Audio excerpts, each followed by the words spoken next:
Good morning and welcome. We'll get started shortly.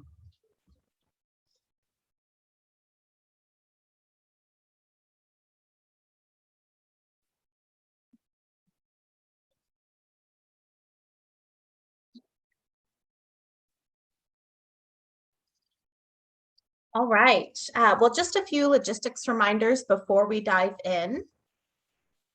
We're continuing to engage virtually. So this webinar is available by smartphone, tablet, PC, or telephone. Closed captioning and ASL are available. You should see the ASL interpreter spotlighted on your screen. To enable captions, please select the closed captioning icon from your toolbar. This meeting is being recorded. The recordings and presentations will be archived on the California Health and Human Services Master Plan for Aging webpage. We have dedicated time on the agenda for public comment. To engage, please use the raise hand icon to join the queue. If you're joining us by phone, you can also press *9, or you can submit your question or comment via the Q&A button. And at this time, I think I would like to pass it off.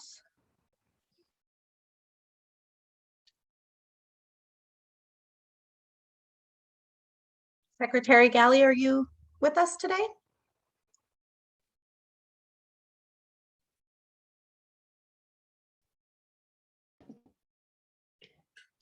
I believe Mark Beckley can go ahead and do welcome and introductions. Awesome. Thank you, Amanda. All right, Mark. Great. Good morning, everybody. I'm very happy to be with you. My name is Mark Beckley. I'm the Acting Director for the California Department of Aging. I'd like to open today with some announcements about leadership changes at CDA and a change in membership of this committee. I'm sure all of you are aware that Kim has accepted the newly created position of Governor's Senior Advisor on Aging, Disability, and Alzheimer's Services. As you're all aware, this was a position that was recommended in the Master Plan for Aging as a crucial Master Plan for Aging leadership position. So we are so fortunate that Kim has accepted this position. She is, as we all know, a very experienced and energetic leader who will be a great advocate for aging, disability, and Alzheimer's programs in the governor's office. And Kim will join us later to describe more about her new role to us. We're also very fortunate and pleased to have Susan Damaris, who's a member of this committee, accept the position of California Department of Aging Director. Susan will be joining us on November 1st. And again, just so fortunate to have such a strong leader in aging, health, and Alzheimer's programs be our new director. I really don't think that we'll miss a beat when it comes to implementing the new master plan, our Master Plan for Aging, and our new CDA strategic plan. As Susan transitions into her new role as CDA director, her role on this committee will be filled. And the person who will be coming to take Susan's spot is Dr. Elizabeth Edgerly. Dr. Edgerly is the executive director of the Alzheimer's Association of Northern California and Northern Nevada chapter, and the regional leader for the association that encompasses Hawaii, Arizona, Nevada, and Northern California. Dr. Edgerly is a clinical psychologist, and she joined the Alzheimer's Association in 1995. We're very excited and happy to have Dr. Edgerly join the committee. For today's meeting, we're focusing on Master Plan for Aging Goal 1, Housing for All Stages and All Ages, which is described in the Master Plan as we will live where we choose as we age in communities that are age, disability, and dementia friendly, and climate and disaster ready. In commenting on this goal area, Secretary Lourdes Castro Ramirez described housing as essential to our ability to age where and how we choose with dignity. We must ensure that all Californians have access to safe and affordable housing options that meet our needs at every stage of life. The master plan includes 5 strategies and 32 initiatives under this goal area. And this year's budget includes substantial unprecedented funding to expand housing affordability, housing services, and emergency services to vulnerable older adults and individuals with disabilities. And today we are happy to have 4 presenters to speak on this topic. Melinda Grant, who's the Undersecretary for Business, Consumer Services and Housing Agency. Claire Ramsey, who's the new Chief Deputy for Disability, Adults and Housing Integration at the Department of Social Services. Corrine Buchanan, who is the Assistant Director of Housing and Homelessness at DSS. These speakers will present on policy changes and new budget investments that will help older adults and individuals with disabilities meet their housing needs and fill essential housing gaps in California. Our final presenter, Terry Shaw, will present on data that shows the state of California's housing in California today for older adults. Next slide. Okay. And I just want to remind everybody that information regarding the Master Plan for Aging is available on our website. This includes the Master Plan for Aging Progress Report, the Master Plan for Aging Budget Summary, and our newly created Master Plan for Aging Chapter Legislation Report. And Adam Willoughby, who's our Legislation Director, will talk about that more in a minute.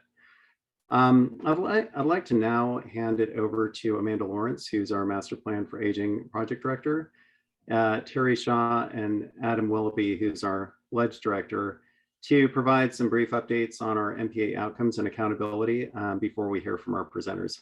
So Amanda. Hi, good morning, everyone. Actually, first, I'd love just to give everyone an opportunity to say hello to each other. I believe we have all made it on the line. So Susan DeMorris. Good morning to everybody. Hi. Andy Imparato with Disability Rights California. Yes, I'm here. Good morning. Morning. Nancy McPherson with AARP California. Good morning, I'm here. Hi. Sarita Mohanty with the SCAN Foundation. Yes, good morning. I'm here as well. Hello. And Doug Moore with United Domestic Workers of America. I believe I saw Doug on here. All right. Next slide, please. Sharon Nevins with San Bernardino County Department of Aging and Adult Services.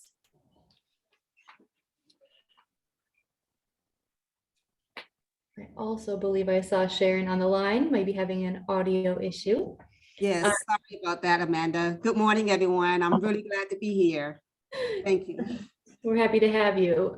Kevin Prindeville with Justice and Aging. Good morning, everybody. Good to see you. Okay.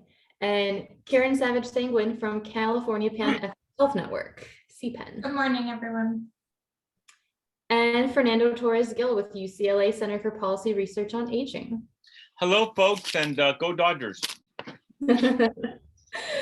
Thanks, everyone. They're very happy to have you here. So here we have the agenda for the day or the morning. I'm going to go ahead and provide a little bit about the MPA outcomes and accountability. Actually, and then, yeah, go ahead. As Mark mentioned, we recently released our progress report. I believe that was right after our last meeting. So that's our first progress report, encompasses the first 6 months of the Master Plan for Aging's progress. We'll talk a bit about next steps for our reporting and accountability in a few minutes.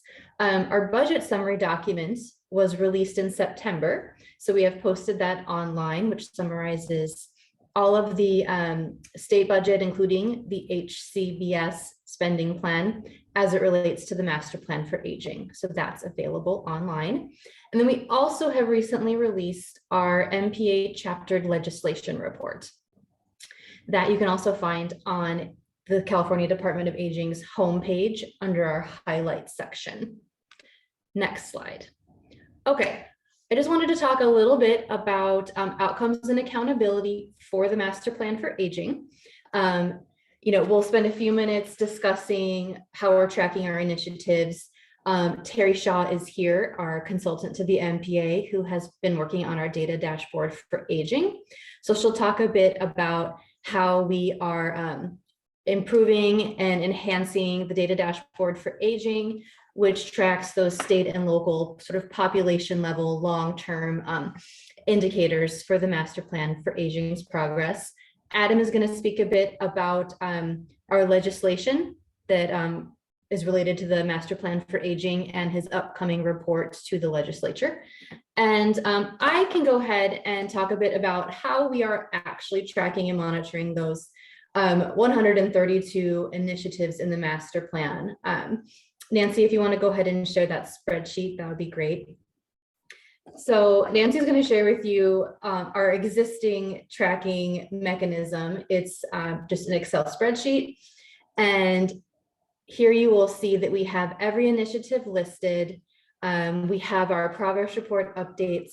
We have additional updates, relevant legislation. But then over there on the right, you can see we have some color coding, which really just gives us a quick snapshot of where we are related to each initiative. And as you can see, we're at approximately 90, I'm going to scroll down, about 90% of our initiatives are actually in the planning phase.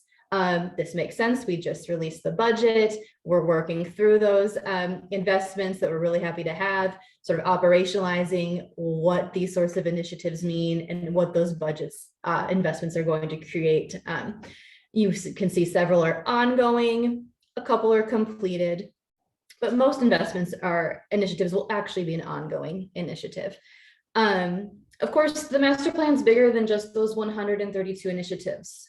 We have the 5 goals and the 23 strategies, and there's so much more going on that can really advance a state that's built for people of all ages.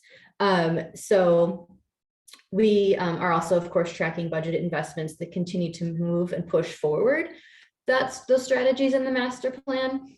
So it's really important to just think about that bigger picture, that we are working beyond these 132 initiatives, although we still remain focused on each and every one of these initiatives and working with our partners to advance them. Moving forward, we're going to take this spreadsheet and turn it into a database. And our plan, we're working with our IT department right now, would be to create a database where our partners and CDA can go ahead and input through a survey mechanism the updates that they have for each of their initiatives that they've been assigned.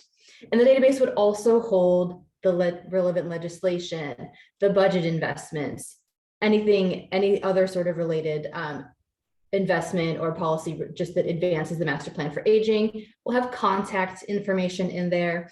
And it will offer not just the ability for CDA to be able to monitor the progress of the master plan, but actually our goal is to have a link on our data dashboard for aging, where one can go ahead and not just look at the data that tracks the 10-year progress, but also sort of these policy and process indicators that we've set for ourselves. So that'll be publicly available. Not every component of the database will be publicly available, but the key components to give people an idea of where we're at with our progress. So a partner can pull, whether it's government partner, funder, stakeholder, can go ahead and pull information just whenever they want to. They don't need to rely on CDA to provide, a semi-annual progress report.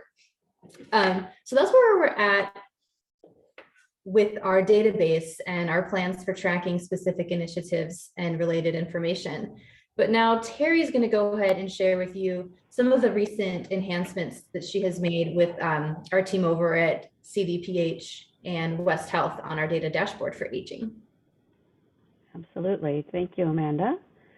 So if we can move to the next slide, the first thing I want to do is remind everyone of the indicators that we currently have in the dashboard. You can see that we mirror the 5 goals of the MPA and the strategies underneath of those goals, and provide indicators that are intended over time to provide us with mechanisms both to support planning for improvement, but also to track our progress on outcomes, our success in meeting the goals themselves. And so these are less process measures, as Amanda was just talking about, and more intended to get at outcomes. Now, we are, of course, limited by the data that is available, and one of the activities under the master plan is to improve the data that is available about the aging population. So we intend for this dashboard to be a living and constantly we're continually improving resource for folks. But I wanted to show you this slide, both to remind you of the indicators that we do currently have, and also to give you a quick cheat sheet, if you will, on which of those indicators we have been able to provide data broken down at the local level, generally the county level, and or by demographic factors. So you can see here that we have quite a few that do meet one or both of those desires for stratifications to help people both plan and execute and monitor progress at the local level, and to maintain that focus on equity that is so central to the master plan. Again, we're going to be working to improve all of these data points and the richness of the data as better data becomes available. And to that end, next slide, please. I wanted to share with you some of the updates that we currently have in motion. So we are very excited to be able to add data on sexual orientation and gender identity, SOGI data, to the dashboard for all of the indicators that are based on the California Health Interview Survey, which is somewhere between 6 and 9, I believe, and all of our demographic dashboards. So included in our now demographic profile of the older adult population will be data on sexual orientation and gender identity. So we're very excited about that. We expect that we'll be able to do that by the end of this year.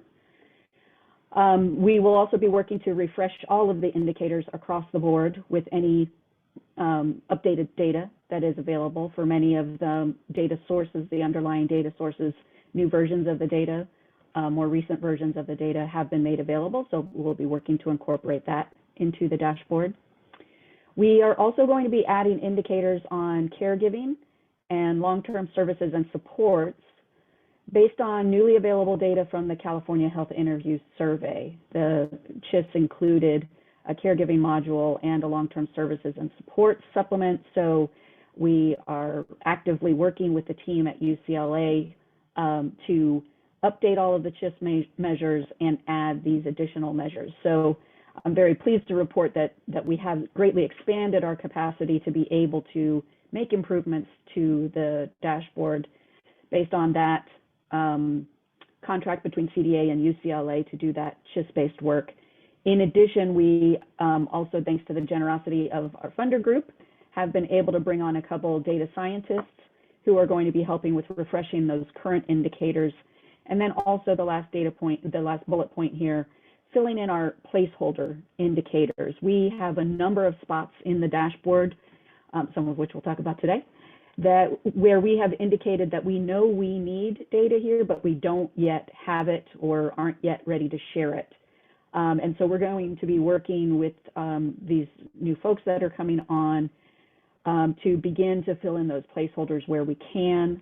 And those folks are coming on board with the intention of being able to help us make these updates, but also to be a bridge as CDA is working to expand its own internal capacity for data efforts and keep improving the dashboard over time.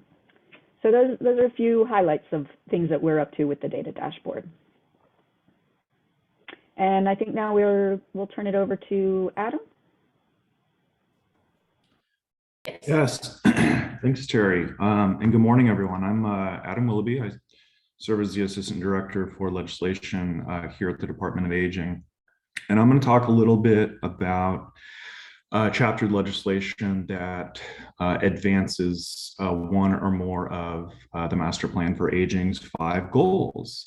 There's a fair amount of bills in this space, so in the interest of brevity, I'm not going to go through all of them. I'm gonna hit a few highlights. And as has been mentioned earlier, we do have a comprehensive chaptered legislation report that's on our website. I'll go ahead and put that link in the chat right now.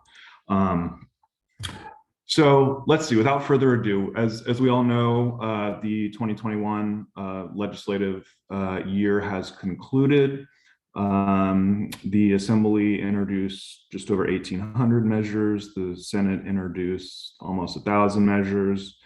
Of those, 770 bills were either signed by the governor or allowed to become law without his signature, and 66 were vetoed. So now I'm going to move into bills that advance the 5 goals, starting with Goal 1, housing for all ages and stages. The bill I'd like to flag here is SB 591. This was authored by Senator Josh Becker. It has to do with authorizing the establishment of intergenerational housing developments that include older adults along with caregivers and transition age youth. So the bill defines older adults as 55 plus. It defines transition age youth as 18 to 24. And it sets a ratio of older adults to caregivers and or transition age youth of 80-20, an 80-20 split. And it adds a provision into the state tax code that stipulates that developers that are using state or local dollars that are pegged for affordable housing have the ability to enforce these this ratio of the 80-20 occupancy restriction. Okay, so next I'll move on to Goal 2, which is Health Reimagined. There are many bills under this goal. So obviously, again, I'm not going to mention all of them. The ones I'd like to highlight here primarily are from what's called the Protect Plan, right? And so this was a package of 7 bills, 5 of which ended up being chaptered. And in large part, what this Protect package sought to do is sort of reform the way that our for-profit nursing home chains operate by doing things like bringing more financial transparency, reporting requirements, and accountability. And on the 4th of this month, the governor had a private bill signing ceremony where he signed a number of these bills into law, and he was joined by Senator Stern and Lamone and Assemblymember Eduardo Garcia to sign their bills. And so unfortunately it was a private event. We didn't get to watch it on Facebook or Twitter, but neither here nor there. So so let me highlight a number of bills under this goal, Health Reimagined. The first is AB 749. This is authored by Assemblymember Nazarian. It has to do with skilled nursing facilities using, if they're going to have a medical director, that medical director needs to be certified by the American Board of Post-Acute and Long-Term Care Medicine as a certified medical director. And there's, I believe that bill, it's not immediate, right? It builds in a 5-year term by which a medical director needs to be certified. The next is AB 849. This is the Eloise Reyes bill. Again, relates to skilled nursing facilities and liability. So existing law says that for SNFs that violate a patient's rights, so health and safety, if a patient brings a lawsuit, the damages are capped at $500 per lawsuit. What this bill does is removes that cap of $500 per lawsuit and makes it $500 per violation, right? With no limit on the number of violations that can be brought forward. The next is AB 1042. This is a Jones-Sawyer bill. This has to do with unpaid penalties of skilled nursing facilities. So as we know, the Department of Public Health licenses our skilled nursing facilities and at times will issue fines for certain penalties that can be assessed. And if the nursing home itself says it doesn't have adequate revenues to pay these fines, this bill says that the Department of Public Health can go to a related party of the SNF to recover those fines. Okay. And then the next one I'd like to highlight, this is sort of the marquee bill within this Protect Plan package. It's SB 650. This is a Henry Stern bill. This does a number of things, but I'll highlight the big pieces. So it requires organizations that operate SNFs to prepare and file annual consolidated financial reports with the Department of Health Access and Information, formerly known as OSHPD, and requires the report to include data from all related parties in which the SNF has ownership or control interest of 5%. And it requires these financial reports to be reviewed by a certified public accountant. And then, of course, I'd be remiss if I did not mention SB 48, which was sponsored by the Alzheimer's Association and Susan's group. This was their marquee piece of legislation. This requires Medi-Cal to cover an annual cognitive health assessment for older adults 65 or better. Okay, so those are the bills under Goal 2, Health Reimagine. I'm going to move on to Goal 3, inclusion and equity, not isolation. So again, a number of bills under this goal.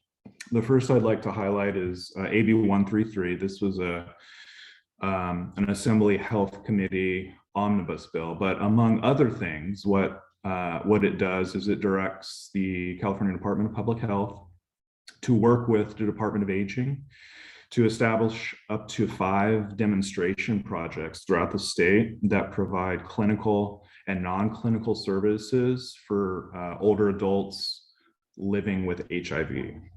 And so we actually have a meeting later this afternoon with Public Health. We're working on developing an RFP for local organizations to apply for these grant dollars to provide these services. The next is AB 665. This is a Garcia bill. This is a very sort of common sense bill that says if a RCFE, residential care facility, has existing internet service, then this facility shall provide at least one internet access device for residents to use. And it defines these internet access devices as a computer, a smartphone, a tablet, or another device. The next is SB 129. This was actually the Budget Act of 2021. Again, among other things, this bill approves funding for California's state-sponsored involuntary sterilization program that took place in women's prisons between 1909 and 1979, approves up to $25,000 per survivor. We are working with the Victims Compensation Board, which is actually charged with administering this bill, but we're working with them to sort of do outreach through our channels, right, to make folks aware that this program is now funded. And then finally, I'll highlight SB 258. This is the John Laird bill. What this one does is it expands the existing definition in the Older Californians Act of greatest social need to include those living with HIV, right? And so the way the Older Californians Act code reads is it directs CDA and our local providers to provide services to those with the greatest social and economic need.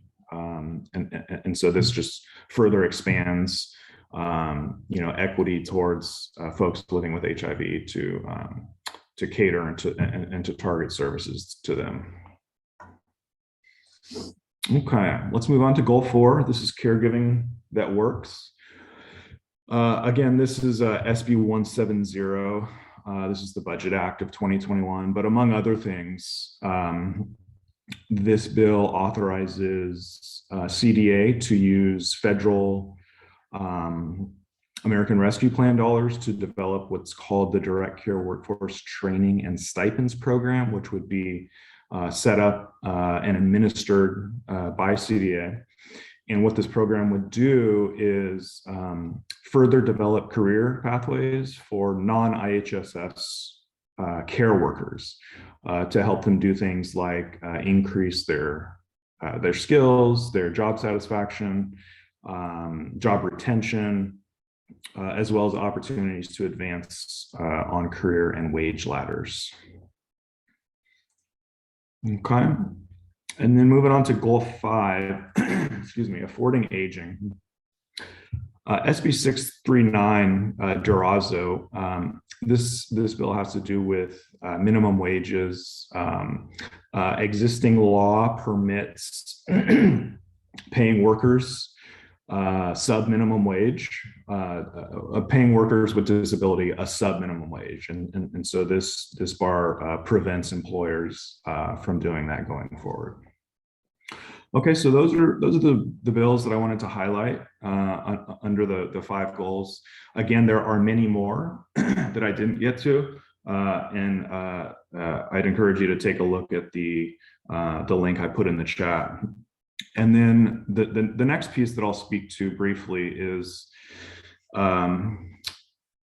the report, right? So SB 228 was a bill from 2019. This was a Hannah Beth Jackson bill, Master Plan for Aging. There was a provision in that bill that required the Department of Aging to provide annual updates to the legislature on the status of the implementation of the Master Plan for Aging. And so, pursuant to that requirement, we received a request not too long ago from the Assembly Aging and Long-Term Care Committee. And what the request was is for there to be an informational hearing in this fall or winter on the topic of the Master Plan for Aging in conjunction with Senate Health Committee and Senate Human Services Committee. The idea being that this would be a public hearing. They would provide us questions to respond to. We would testify. And so that's the current thinking in the space of this annual report to the legislature. As I understand it, there are some challenges given that most Capitol staff are moving to the swing space. They're having to sort of learn these new technology and Zoom systems that they have over there. So as soon as they can sort of get that all sorted out, we expect to hear more in terms of topics, dates, times, that type of thing, and we'll be sure to keep everyone apprised of the developments in that space. Okay, so that concludes my presentation. Happy to take any questions if there are any. Thank you, Adam. And then a big thank you to Amanda and Terry as well for the overview of outcomes and accountability of the Master Plan for Aging implementation. I do want to pause and just see if there are any committee members who have questions. Andy, I know you've been in line for a bit, so go ahead and unmute and ask away. Thank you. My question is related to the data dashboard. So if we could go back to slide 13 for a second. So my reaction to this slide is that there's so many indicators on the slide that we may miss indicators that are more important than others. So I would encourage Terry to think a little bit about almost like a Maslow's hierarchy of needs. Are there indicators that are particularly important that need attention that might get lost if we have so many indicators? I'm not saying that any of these are not important, but I do think there may be value in having some way of prioritizing indicators, not simply by listing them under the 5 goals, but thinking more holistically what are the indicators that we think matter the most for health and well-being of people with disabilities and elders in California as they age. And so, for example, the housing cost burden indicator links with the affordable housing indicator. Presumably income security and poverty, I think, is going to be a really important cross-cutting indicator. Affording the cost of living, a lot of those things under goal 5 feel like they're cross-cutting to me. So I just encourage you to think about a way to simplify this so that you don't miss some of the most important indicators. Yeah, thank you, Andy. I really appreciate that. And it is, in fact, one of the things that we are aiming to do in the coming months is to make it easier for folks to find the data that matters to them. Because, of course, people working on different issues will find different pieces of data more relevant to them. And so we, at minimum, want to be able to do that. So we're looking at different ways to try and do that. I do want to just clarify, while this slide, for brevity's sake, just has the indicators arranged by goal, in the dashboard itself, they're actually subcategorized by strategy. So there's fewer in any given strategy than may appear to be the case here. But I agree with your point wholeheartedly, and we are looking for ways to do that. And if folks have suggestions, either on ones that they think should be highlighted or different ways of being able to access data, we would be very, very interested in hearing those suggestions. Thank you. Thank you. We're going to go to Karen, Nancy, and then Kevin. And after that, I think for the sake of time, we'll turn to our goal 1 presentations. And certainly there will be more time for questions and comments after that. So Karen? Oh, thank you. So I can try to be quick so I can get everyone in. So just on the data, I really appreciate the presentation. One question I have is, when you talk about demographic data, does that include language? Where we can, yes. Okay. So the demographic dashboard has language as one of the characteristics, yes. And in other indicators where we can. That's really helpful. And then thanks for that, Terry. And then on Adam's presentation, just wanted to note, because you called out AB 570, which is the Santiago bill about dependent healthcare coverage for parents, which is really important, but was narrowed significantly in scope through the legislative process. So there's still a very significant coverage gap for older adults, particularly undocumented older adults. So just want to call that out and make sure that's an issue that we continue to track and work toward 100% coverage for our older adults. Duly noted. Thank you for that. thank you very much. Nancy McPherson. Thank you. My internet is telling me it's unstable. So if something happens, just shoot me a note in the chat.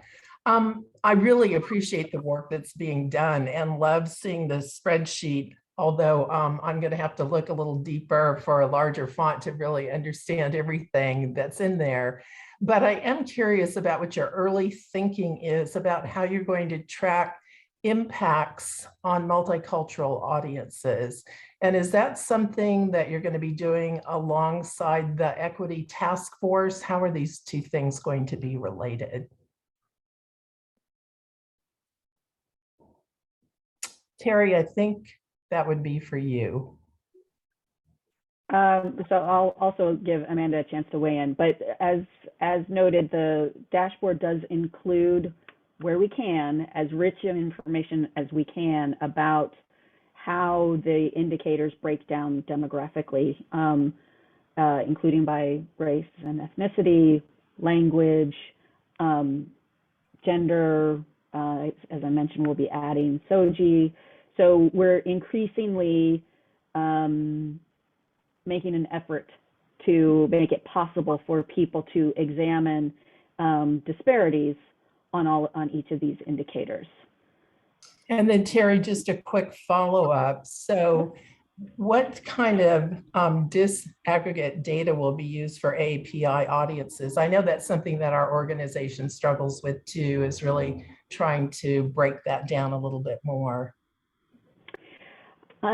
Yes, absolutely. That is always a challenge. And in general, where the data exists, we try to present as much richness in the data as we can, balancing, of course, as a threshold matter. We never want to have cell sizes that are so small that we run the risk of people being identified. So that is always a threshold matter.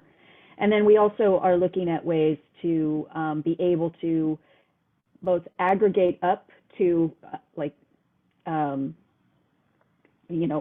larger category, and then in order to provide numbers that are statistically stable, as well as provide the subcategories, the broken out numbers where it exists, noting with an asterisk those instances where the data is not stable. So we're trying to balance those competing concerns and optimize based on the data that's available.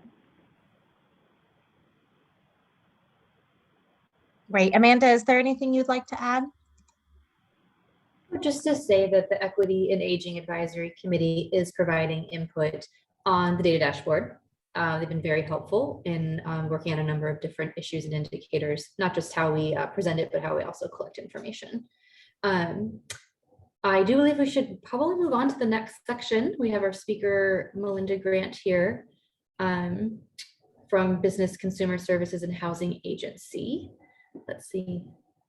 Great. And then after we hear from Melinda, we're going to hear from Claire Ramsey, who newly joined the state as the Chief Deputy Director over Disability Adults and Housing Integration over at CDSS. And then Corinne Buchanan, who is the Assistant Director of Housing and Homelessness, also at CDSS. And then Terry will be back to share more data. So Melinda, the floor is yours. We'd love to hear from you. Hi there. Hi, good morning, everyone. Can you hear me okay? Yes. Okay, wonderful. I'm in my full allergy season voice, so hopefully you can hear me okay. Great to see everyone, and really excited about the work that is going on with this master plan. I always have been. I've participated in several different meetings in the past, and this issue, of course, around housing is one that's very important to this agency and to myself and the secretary, but it's personal, right? It's extremely personal. I am a caregiver of elder parents and have seen the transition, just relocated my dad and my mother 4,000 miles to get here, and I'm happy that they are here. And so I'm in the trenches of it, just like many of you. And so I just want to thank you for the work that you're doing, just because it's definitely a group effort. So what I'm going to share with you today is just a little information around Goal 1, of course, and a lot of the different kind of housing investments that we've had the opportunity of being involved in, and what that means for affordable housing. I want to give you a little bit of update on our rent relief program, which is administered by HCD, which has a direct correlation. I want to give you a little update around our Homeless Coordinating Financial Council, and it's always a pleasure to be on the line with our Cal HHS. Cal, I like that, Corinne. Our Cal HHS partners and Corinne Buchanan, and really excited about some of the updates that we have there. So I'll touch a little bit on that. And I did just want to announce that we did just hire a Deputy Secretary of Housing, Sasha Kurgan, who was actually trying to join us here, was having some technical difficulties. So she pops up. She at least just wanted to say hello, and she is starting next week. And so I am obviously assist as where I can, but for these meetings going forward, you will probably be hearing a lot more from her as well. So I'm a little oddly situated because I have my notes here and the camera is here, but just hopefully you can still feel me, even though I'll be looking here just for a moment, okay? So I did just want to at least just give you a little kind of broad base about our agency. The Business Consumer Services and Housing Agencies were composed of about 11 entities, half of which are in the housing related area with housing community development. Of course, I had mentioned with the Homeless Coordinating Financing Council, we also have the Department of Real Estate. We have CalHFA, which is our housing financing agency. And then we have the Department of Fair Employment and Housing. And so we really look at housing from a continuum. It's not just from an HCD perspective. It's not just from a financing perspective. It's not just from a homeless perspective. We really, as the agency, particularly the agency hub, and particularly how we looked at like this goal area 1 is the continuum of housing and how it works, right? We can't think about housing without thinking about homelessness. We can't think about homelessness without thinking about housing. So that is my my 12-second elevator speech, but just kind of wanted to frame the perspective of where we're coming from. So we're making really ambitious short and long-term housing investments to address the vulnerabilities, such as these 4 main points I just wanted to highlight. We're making efforts to stabilize vulnerable households through short-term emergency rental mortgage assistance, as I mentioned, long-term budgetary investments in housing production, including Home Key 2.0 and the Housing Accelerator program. 3, enhanced focus on housing accountability coupled with incentives from pro-housing jurisdictions. And then also efforts to strengthen housing and health investments to prevent and end homelessness with the creation of the California Interagency Council on Homelessness. Woo! Yes, Corinne, that's what it's going to be. I just want to talk a little bit about housing stabilization. So since March, the state has been able to provide assistance to more than 55,000 households through the California Rent Relief Program, totaling more than $650 million in expenditures. Rent relief continues to be our most pressing issue. Many communities of colors have been disproportionately impacted by the pandemic, but we also have seen its impact on our aging population, many of which have fixed incomes, as you well know, and at a higher health risk during a pandemic. For example, of the over 300,000 applications the state program has received, over 25% of the applicants are adults over the age of 50. And if you want to kind of dig a little bit more into the dashboard, we do have a dashboard on housingiskey.com. That's housingiskey.com. I won't get into it in great detail here, but really fascinating numbers in that area. I want to talk a little bit also about long-term budgetary investments in housing production. This year's budget included the historic investments to increase affordable housing production and support homeowners and reduce and end homelessness in California. Nearly 1 in 5 people experiencing homelessness in our state are over the age of 55. As you well know, we're also committed to increasing the supply of affordable housing. Earlier this month, for example, we announced the California Housing Accelerator program. This program will finance the construction of over 6,000 units of affordable housing that are currently awaiting full financing, including many dedicated to senior housing. These projects have already been reviewed and awarded funds by HCD, that's the Housing Community Development Program, and will be shovel ready within the next 6 months, greatly accelerating the production of the state's affordable housing stock. Housing accountability, just the third section I wanted to talk about. Well, actually, I'm going to actually go into like 2 other sections. I'm looking at my notes and really want to kind of keep it streamlined for you. So on housing accountability, this year's budget included funding to create a new housing accountability unit within HCD. So jurisdictions who take the initiative and lead in prioritizing development will be eligible for a pro-housing designation from HCD. This designation will give these jurisdictions a competitive edge when applying for state and housing funds. If you guys have questions about that, I can go into more detail, but at least just wanted you to see both sides of the accountability piece that we're trying to build into the continuum. The other piece that I kind of started to allude to earlier was the establishment of the California Interagency Council on Homelessness. The reason why I'm kind of pausing there is because we are currently the Homeless Coordinating and Financing Council. Many of you may have known as HCFC. And so I just want to go into 2 key legislative changes that not only change the title, but also does a lot of great things around governance. So on September 29th, the governor signed AB 1220, which establishes the California Interagency Council on Homelessness and designates the Secretary of BCSH, Secretary Cassia Ramirez, and the Secretary of Cal HHS, Secretary Mark Galley as co-chairs. So very, very excited. So essentially the kind of work that we're doing around housing and health, like within this master plan, is very similar to the approach that we're going to be doing on the homeless side. He also signed AB 977, which will enable us to drive accountability, ensures more comprehensive and robust data collection on state-funded homeless programs, and brings expertise of key stakeholders into our work, such as yourselves. Housing is a prerequisite, of course, for a high quality of life. As our population of older adults continues to grow and diversify, our agency will continue to pursue that these investments are implemented effectively to ensure that all Californians can access safe and affordable housing.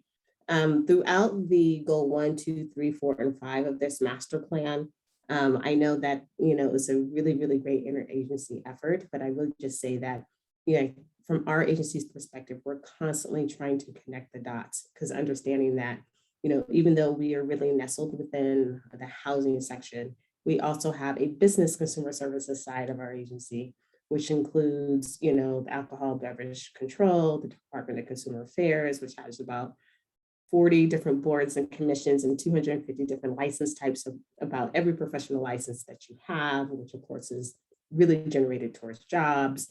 You have the California Horse Racing Board, you have the Department of Financial Protection and Innovation, which of course that's your debt collectors. Those are the folks who are going after, most of us who are vulnerable to, the calls that we receive and trying to take advantage of the loan that we think is a way out, but it's actually getting us deeper in.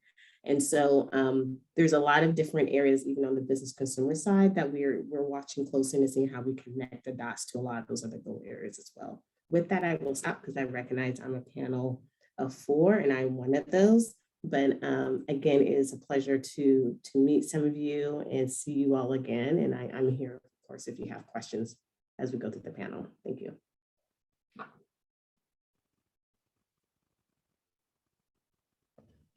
Thank you so much, Melinda, for joining us today. Maybe we could take 1 or 2 questions from the panel if you have any, or we can hold until the end after our colleagues from CDSS have spoken. Thank you. It looks like we have a question from Sarita and Kevin. Okay. Hi, thank you so much. That was really helpful, Melinda. I appreciated the comprehensive update. I just had a question. You mentioned that it was one of your last comments about, and it's been kind of on my mind about how to really think about connecting these dots among these different sectors. The business, you talked about business consumer side, debt collectors, et cetera. I know you were saying you're watching closely. Can you speak a little bit about how are you envisioning some kind of, key measures that you may, like across these multi-sectoral approaches, where you might say, okay, here are 2 or 3 things we're going to work on together? Or how do you see yourself really connecting these dots? Because it is really complex and multifaceted. Thank you, Serena, so much for the question. The main way and how we plan on doing it is digging in. Literally, like my Deputy Secretary of Consumer Relations works with DCA, where we've looked at each one of the indicators and the things that you guys are tracking, just to kind of follow the trends and things that we have. So for example, on the consumer services side, and I won't go into too deep, but just to kind of give you a glimpse, is that, there's a lot of retired licensees that we have, right? So once you're in a stage, you have a license, some professions, right, within their BNP code, they do have the option to transfer your license type rather than surrendering your license. Say, hey, I don't want to be a nurse anymore. That's a bad example because they don't have this option. But let's just use nurse, for example. I want to switch to a retired license, right? So when you switch to that retired license, it kind of gives you the best of both worlds in case you want to enter back into the workforce and do a flu clinic or an immunization clinic, but still be licensed to do so and have the flexibility, especially for those in the age group that want to kind of, have the best of both worlds. So what we're doing, to be honest, is that I'm sharing the progress reports. I'm sharing the information agency-wide, because oftentimes with housing, our agency is very bifurcated, right? It's business and then it's housing. But we are constantly trying to thread the line between, yes, we're talking about housing, but there's a lot of opportunities that may exist and a lot of vulnerabilities and access to information that we know that our business side and consumers can do. So what we've done to kind of help connect the dots, going to your initial question, is we have kind of gone through the big master list, which I'm sure many of you had a very good hand in creating, and identifying different levels of indicators for us to kind of watch, get updates on. So as bills are being implemented, as bills are being introduced, as things are shifting and changing, we kind of have a direct line into the leadership here and being very involved to ensure that those dots stay connected. So it's a work in progress, I think. which is why, you know, a lot of times I myself will join some of these meetings, or the secretary will join these meetings, because we're constantly threading a line between both as the journalist, right? So we have our housing depth and we have our consumer depth, and then sometimes we'll bring them together, and sometimes just the housing will lead or the business side will lead. So sorry for like the 5-minute answer, but just to let you know, it's a journey. And it really takes about, and we kind of pride ourselves in really trying to take the approach of recognizing that it's just not a singular issue, and that it doesn't just end with the chart, and that it's a continuous journey in trying to always connect dots and learn from each other. Thank you. And it looks like, Kevin, you have a question as well. Yeah, thank you so much for that report. A tremendous amount of exciting stuff happening, so really appreciate that. I wondered if you could help us understand, within a lot of the housing work that's really broadly about, it sounds like, building affordable housing options for communities, how are you kind of structuring thinking specifically about older adults in that? Is there, you know, leads that are focused on aging? Are there specific programs that are being built that are specific to aging? How are you, you know, ensuring that there's a focus on the needs of older adults within the many programs that you have moving right now? Yeah, no, I get. Yeah, and then I guess related to that maybe too is any progress you can give on the specific initiatives that were in the master plan, and kind of how you're working on those specific initiatives would be helpful for our group. So thanks. Sure, no problem. So Kevin, I think on the first question, I would just say that, you know, it starts with the leadership at the top, right? Is that whether we are in a monthly briefing or whether we are in another topic, is that we have to prioritize, you know, seniors and aging. And at least from our perspective at our agency, we have done that. So with the secretary and myself, if we see that there is a gap that is missing, we've always tried to identify. In the housing and consumer services side, there is a lead in each one of those departments that is tracking a lot of these indicators far closely at the department and programmatic level. There is also an existing level of programs that are already exist, right? A lot of different designations or for example, on the consumer side, a lot of different resources that are already available for elders and elder abuse and so forth and so on. So those things are constantly being, you know, at the forefront and making sure that there's like points of contact so it kind of keeps it always in the middle of the conversation, right? Because when we look at vulnerable populations, we try not to generalize it too much, right? And just say, oh, vulnerable just means X. For us, we're constantly trying to make sure that vulnerable also includes seniors. It also includes people of color. It also includes income levels. It's a variety of different things that's ever changing. So that's the first part of the question. The second part of the question regarding the actual particular indicators within Goal 1, unfortunately, I do not have that list in front of me. And I know that there is about 5 or 6 good ones because I was part of the working group to help create it. But what I'd like to do is I can just follow up with this group shortly thereafter with our deputy secretaries, and we'd be glad to kind of provide like the updates on those particular things. Because I know I just kept it high level, but some of those things are a little nuanced that we share with CalSTA, that we share with Health and Human Services and so forth and so on. So thanks, Kevin. Thank you very much. And I think at this time, Melinda, thank you so much. And I think at this time we'll turn to Claire, who's our next presenter. Claire. Thanks, Maria. Hi, everyone. So I know a lot of you know me, and I'm not doing a whole presentation. I'm here mostly to just introduce myself in my new role, and then let Corinne, who's been doing all the hard work on all these initiatives, talk about what DSS is doing. So I think about half of you already know me, but so this is my day 7 as the Chief Deputy Director at DSS. And this position is somewhat different from the old configuration. So my title technically is over disability, adult, and housing integration. And I'll have 4 divisions under me, which are housing and homelessness branch, which Corinne leads, community care licensing, disability determination services, and adult programs, which oversees IHSS and APS, among others.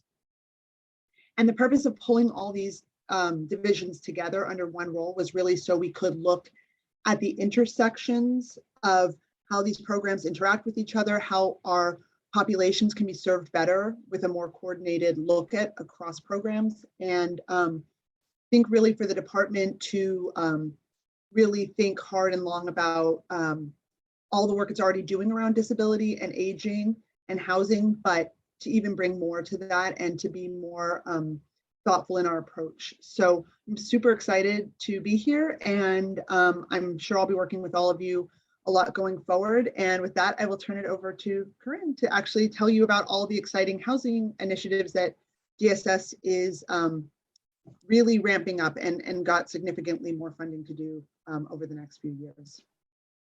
Awesome. Thank you so much, Claire. Hi, folks. I'm Corinne Buchanan, and I serve as the Assistant Director of Housing and Homelessness for the California Department of Social Services.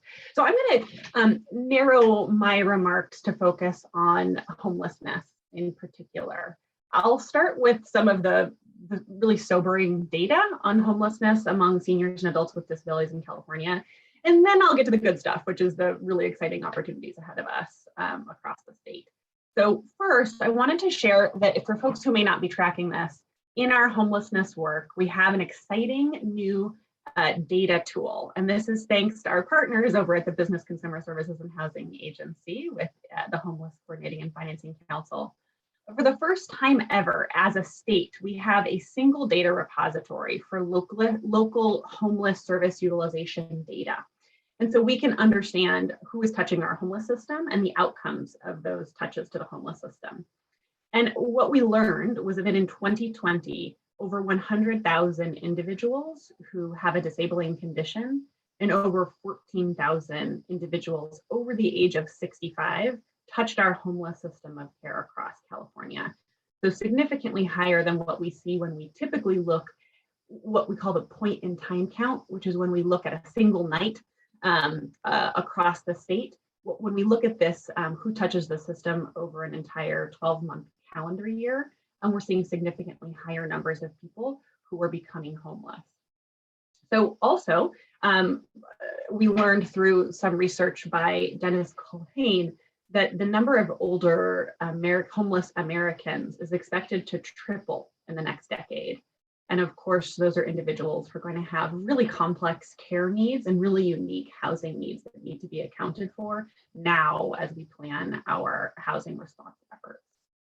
So I'll move now to the exciting stuff. And the first one I'll say is just, we're really so excited that Claire is here at DSS and brings her passion and advocacy for serving this population to the work. And we're excited to have her energy and experience on our team.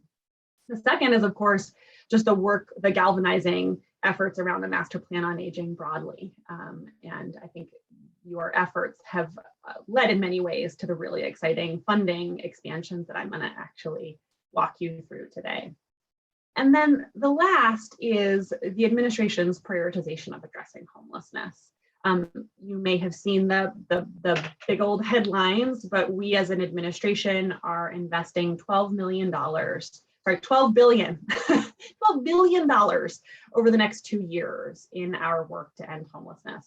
This is unprecedented in terms of state investments. This is more than 10 times what we've seen in previous years in terms of state investment in homelessness. So it's a very, very exciting moment to be doing this work in California. Of that 12 billion, 2 billion of which is coming to the California Department of Social Services to invest in our housing and homelessness programs.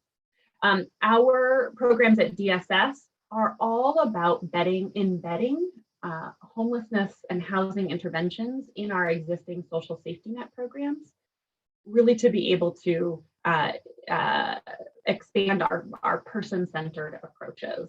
We are already serving many of the most vulnerable Californians in our social safety nets. We're trying to embed these housing interventions into those systems to improve care.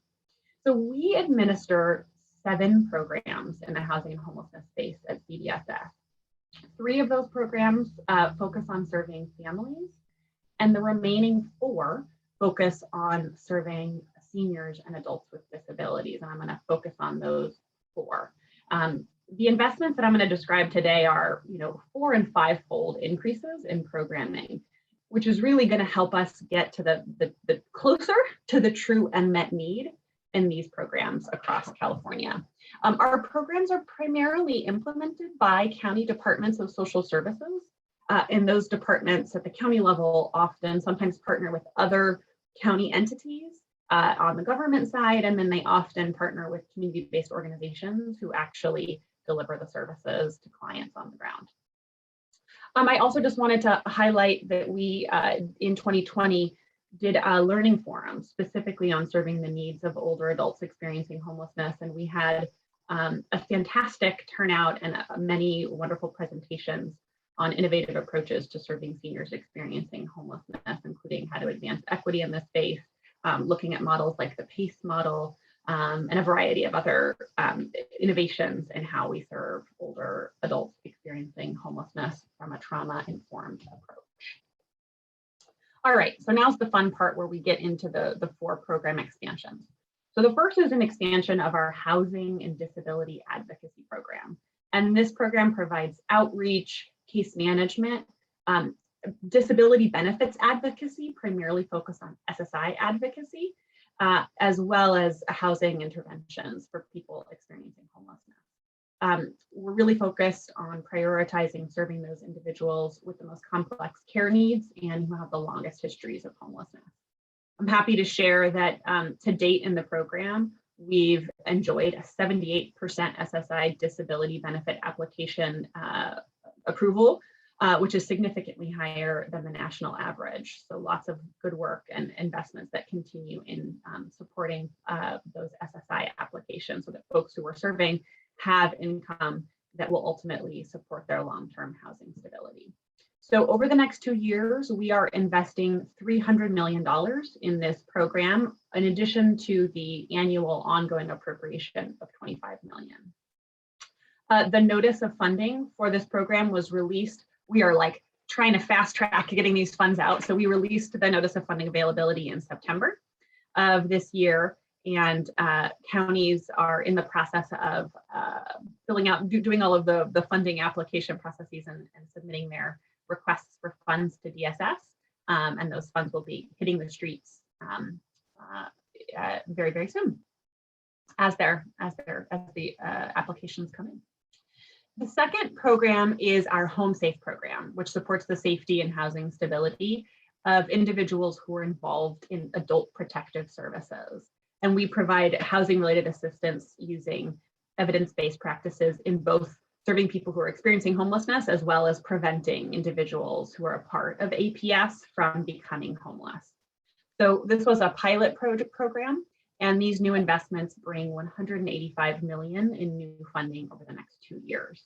I'm happy to share that yesterday we got our funding notice for these funds out the door, and we'll be hearing back from counties on their allocations in the coming weeks. The third program is our Project Room Key and rehousing strategy funding. So Project Room Key is and was our COVID response housing intervention to provide non-congregate sheltering to people experiencing homelessness in response to COVID-19. Primarily, we did this through standing up hotels and motels across the state. And the role of these hotels and motels was to serve people who were either positive or who were exposed to COVID-19.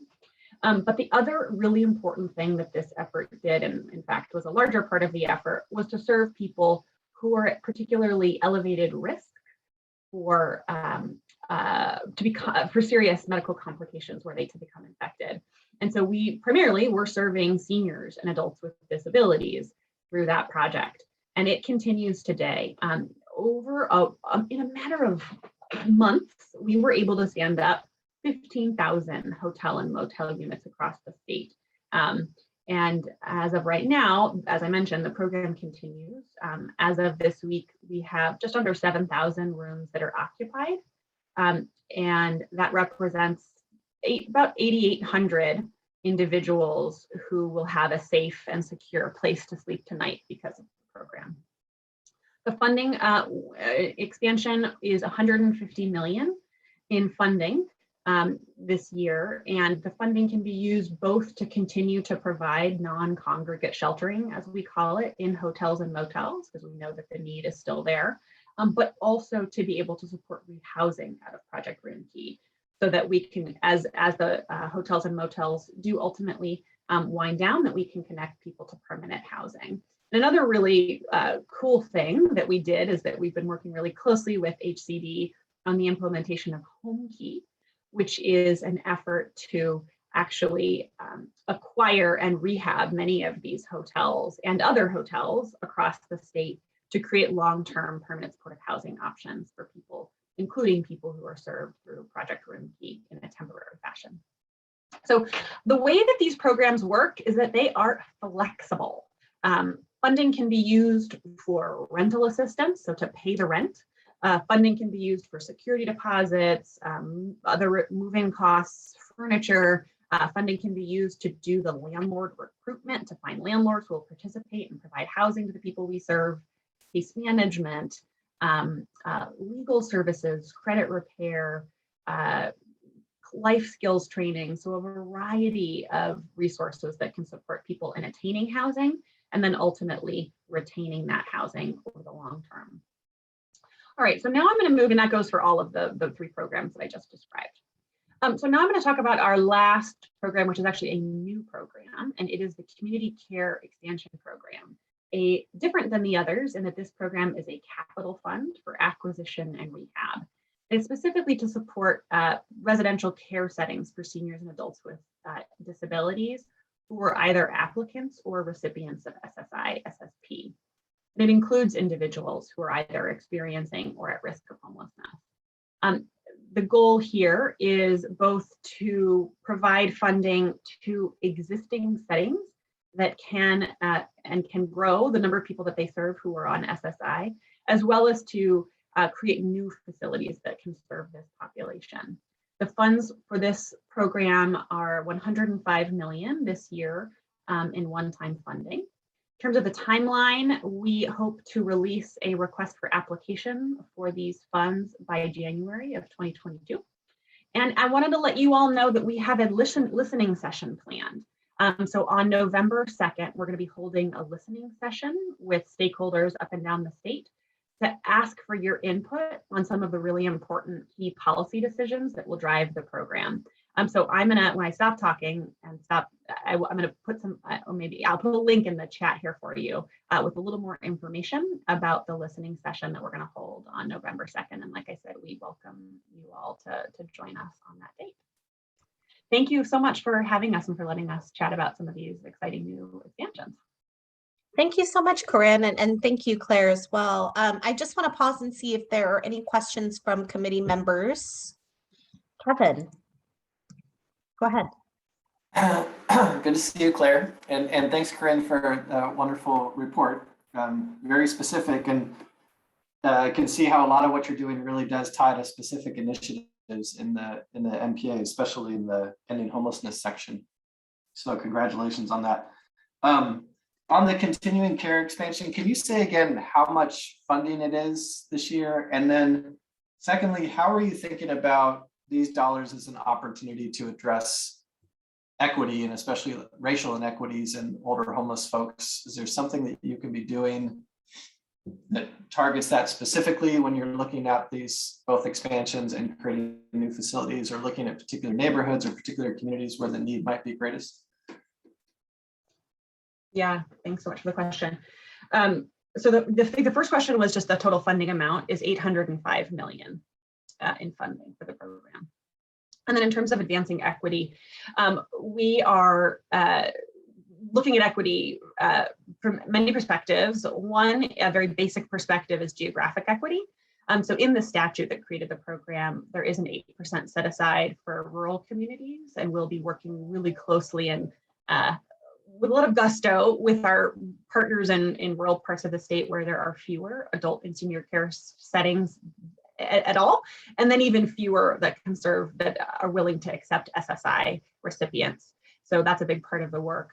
And then we're also really interested in advancing racial equity in this work. And so we'll be certainly, and this is a this is a pitch to you to come in or send someone who can come and give this feedback on our listening session, and we'll take feedback. I'll take this feedback too, and you can also email us feedback.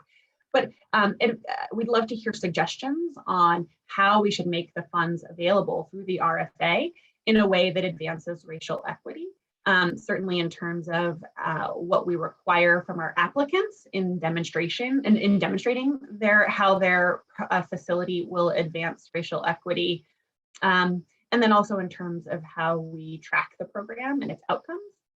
We're also partnering with a number of community development financial institutions that administering the program. And part of why we're doing, these are typically, these are community-oriented lending institutions that have a long track record of making targeted investments that advance businesses, often that are led by minority groups, and that have the connection in the community to be able to support long-term sustainability and the ability of these settings to serve those with the highest vulnerability. So we're looking forward to continuing to work with stakeholders around best practices to make sure that the program advances equity in those ways. Thank you very much. Nancy, it looks like you have a question as well. I do. Thank you so much for this kind of exciting news. Always a challenge, though, to stand things like this up, right, and get the money spent. But I am curious, particularly hearing about HomeKey, how this links to Ana Caballero's bill SB 6, which is focused on retrofitting vacant and underutilized properties, because it seems like that's what you're trying to do with hotels and motels across the state. And her bill turned into a 2-year bill. It didn't quite make it out of the session this time, but it seems like there are some synergies there between what the state's trying to do and what she's trying to do with a statewide lens. Yeah, I will say that I'm looking to see if Melinda, I think Melinda's not here anymore. She could talk a little bit more about HomeKey is administered by HCD, but we're taking a page out of the HCD HomeKey playbook as we administer the community care expansion, because it really is looking at what real estate assets can we leverage in California to quickly create more residential care settings, specifically that can meet the unique needs of seniors and individuals with complex care needs.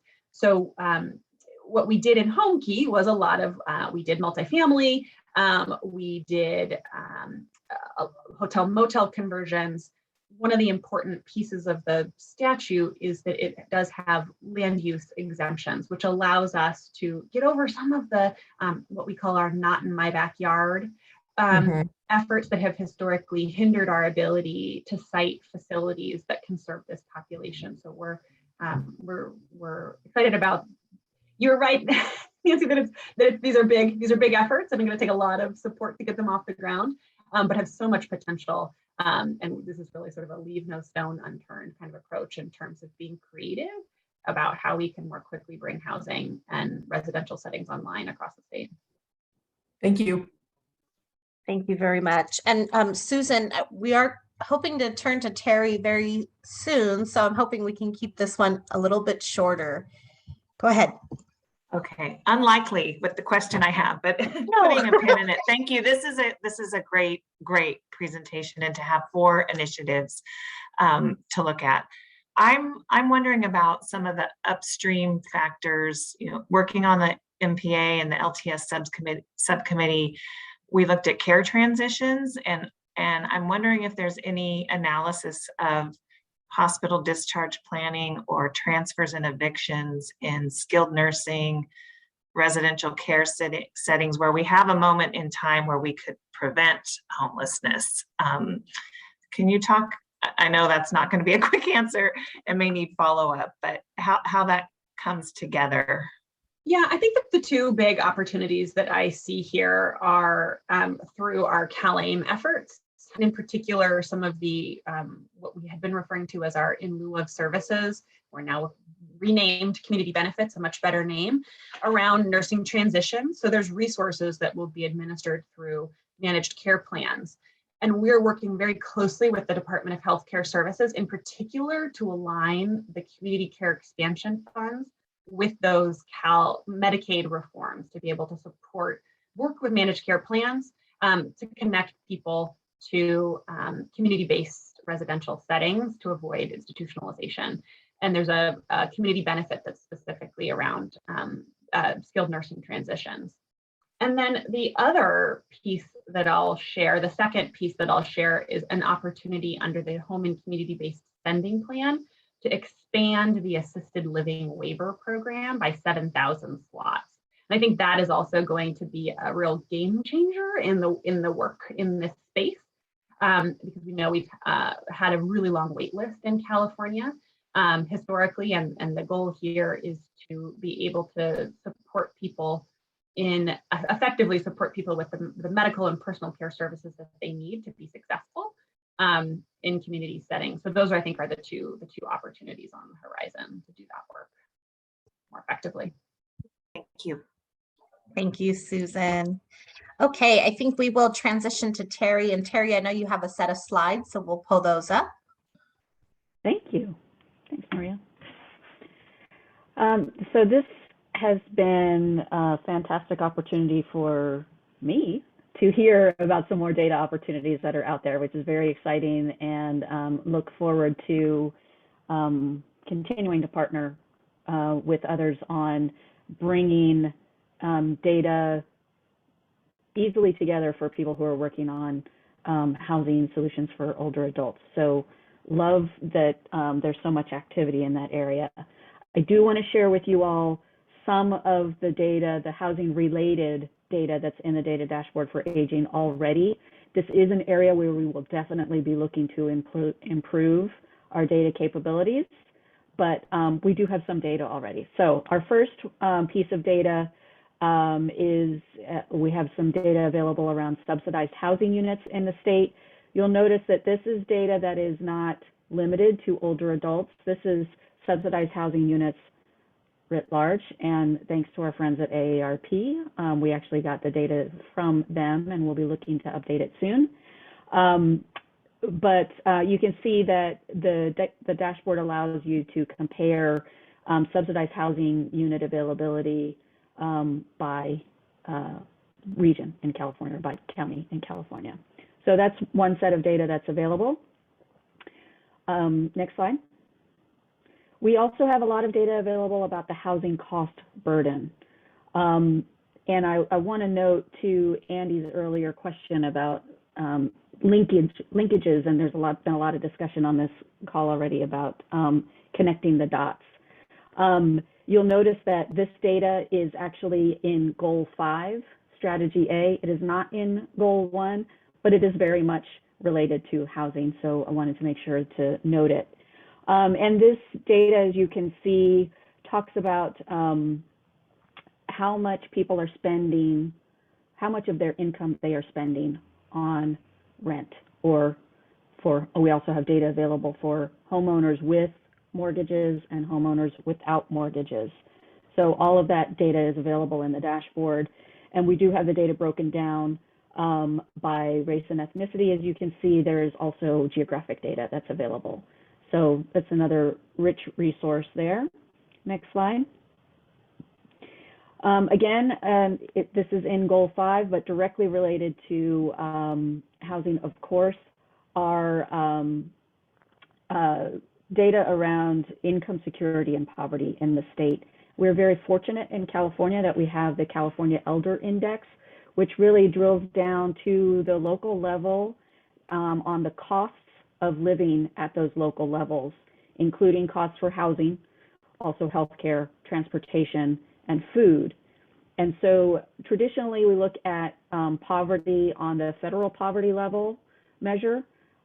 We wanted to be able to enrich that view by also showing the Elder Index data. And so we have here data that shows you by county how many people, what share of people are have income below the cost of living and either below the federal poverty level, or between 100 and 200% of the poverty level, or above 200% of the poverty level. So I'm going to dig into this a little bit more, but you can see that statewide, 38% of older adults have income below their local cost of living. But the reality on that varies by county. So we have that data in the dashboard. Next slide. Digging in a little bit more in terms of poverty. Again, poverty by the classic measure of 100% of FPL. You can see we have data in the dashboard that breaks this down by home status, so whether you rent or own your home with or without a mortgage, and by race and ethnicity. And we also have it by different housing sizes. So I've pulled out some data here on the statistics for people who live alone, for example. So there's a rich set of data in the dashboard to help you understand poverty through different lenses. Next slide. And including, we, again, not only want to focus on the very poor, below 100% of poverty, but the people who are often referred to as the hidden poor as well, who are above the poverty line, but are not making enough income to meet the local cost of living. Again, with that California Elder Index being our metric there. So you can see we have, again, data available by home ownership status, by race, and also by different living arrangements. So again, I pulled out some data points here for you around the statistics for older adults who are housing adult children and grandchildren. So those multi-generational households, and how are they faring? So just a rich, again, lots of different views at the data that is available in order to assess how well people are able to meet their costs of living, housing being a key piece of that. Next slide. And the last one I just wanted to point out, because again, thanks to our friends at DSS, we have talked a lot about SSI today, which is great. And one of the things that we have in the dashboard is an indicator around how far does that SSI, SSP payment go in meeting people's cost of living, again, using that California Elder Index. And you can see this view of the data is actually from our indicator progress dashboard, which is our snapshot for being able to see how things are trending over time.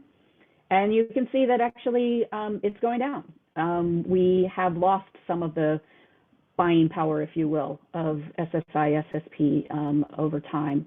This will be changing, but we wanted to be able to have that as a metric for people to be able to keep track of over time. So those are some examples of data that we already have that are related to housing affordability, and people's ability to meet those key costs.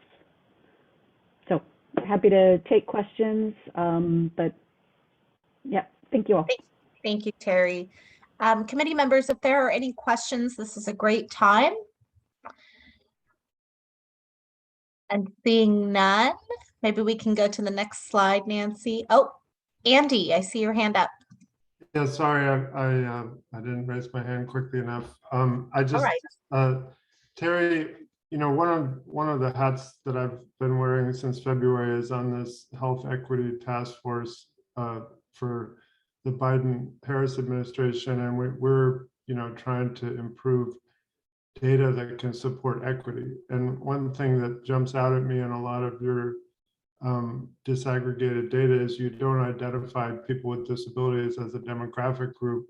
I assume part of that is because you just don't have the data. So I guess one question, maybe this is a good thing to bring up in the equity working group, but what can we do as a state to improve our ability to identify people with disabilities as a demographic group so that we can then address the equity issues facing that community? There's going to be a federal agenda around that, but I think having a state agenda around that would also be good. And I'm sure people with disabilities are not the only demographic group that we lack data around.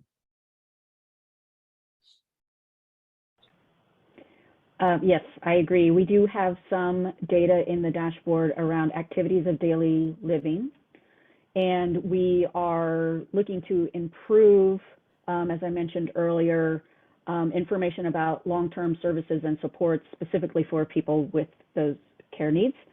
So I think we'll be getting better about that, but as a pure demographic, you're right.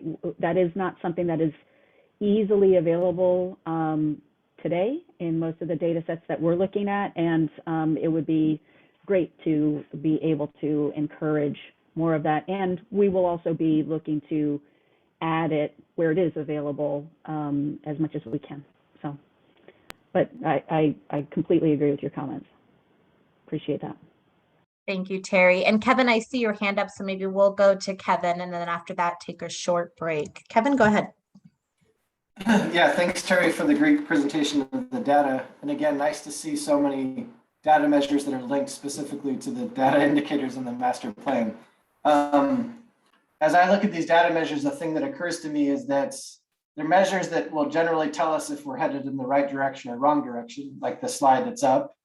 We obviously want to see that line start going upwards, but we don't really have goals for where we want to get to. We're just kind of saying what we're going to look at. And I wonder if that would be a helpful role for the impact committee to be recommending some ideas about how to now say, now that we know what we're tracking, here's where we want to get, which I think, in some cases, maybe we can't get to where we want to be, but at least it sets some sense of how aggressive to be.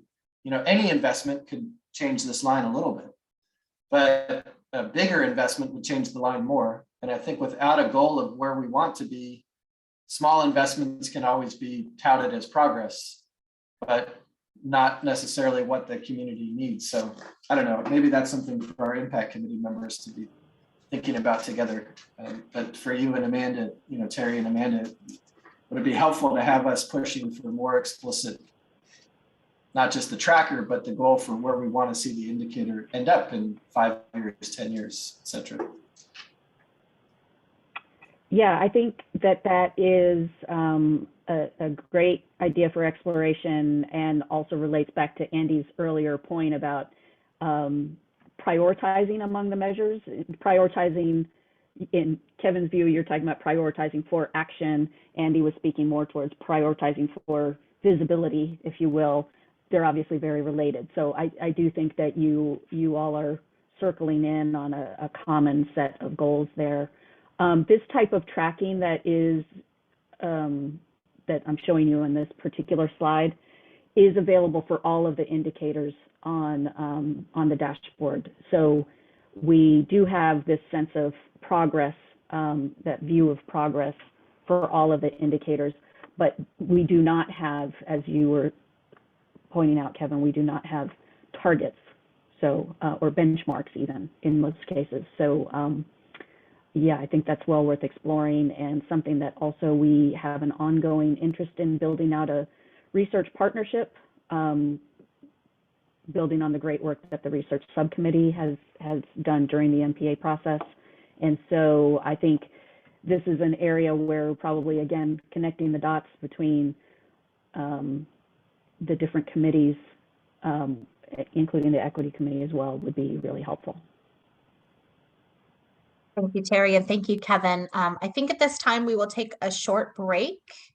And Amanda, when would you like us to reconvene? Should we do 10:40, 10:45?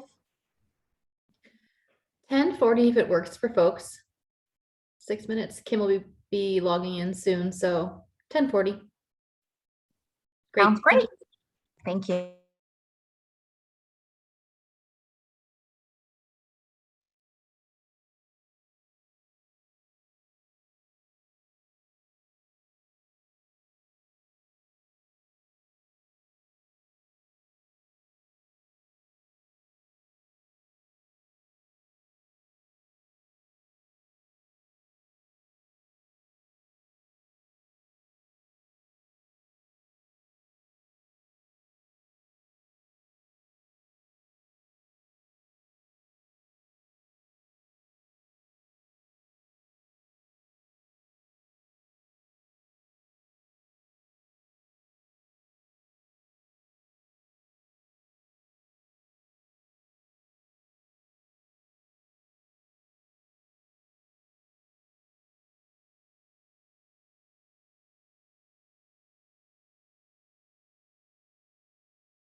Okay, and we're at 10:40.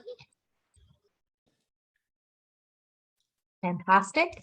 And Kim, I know you're here. Nancy, if we can, go ahead.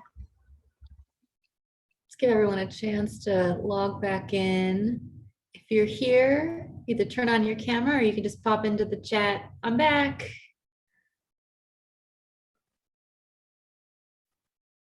Excellent.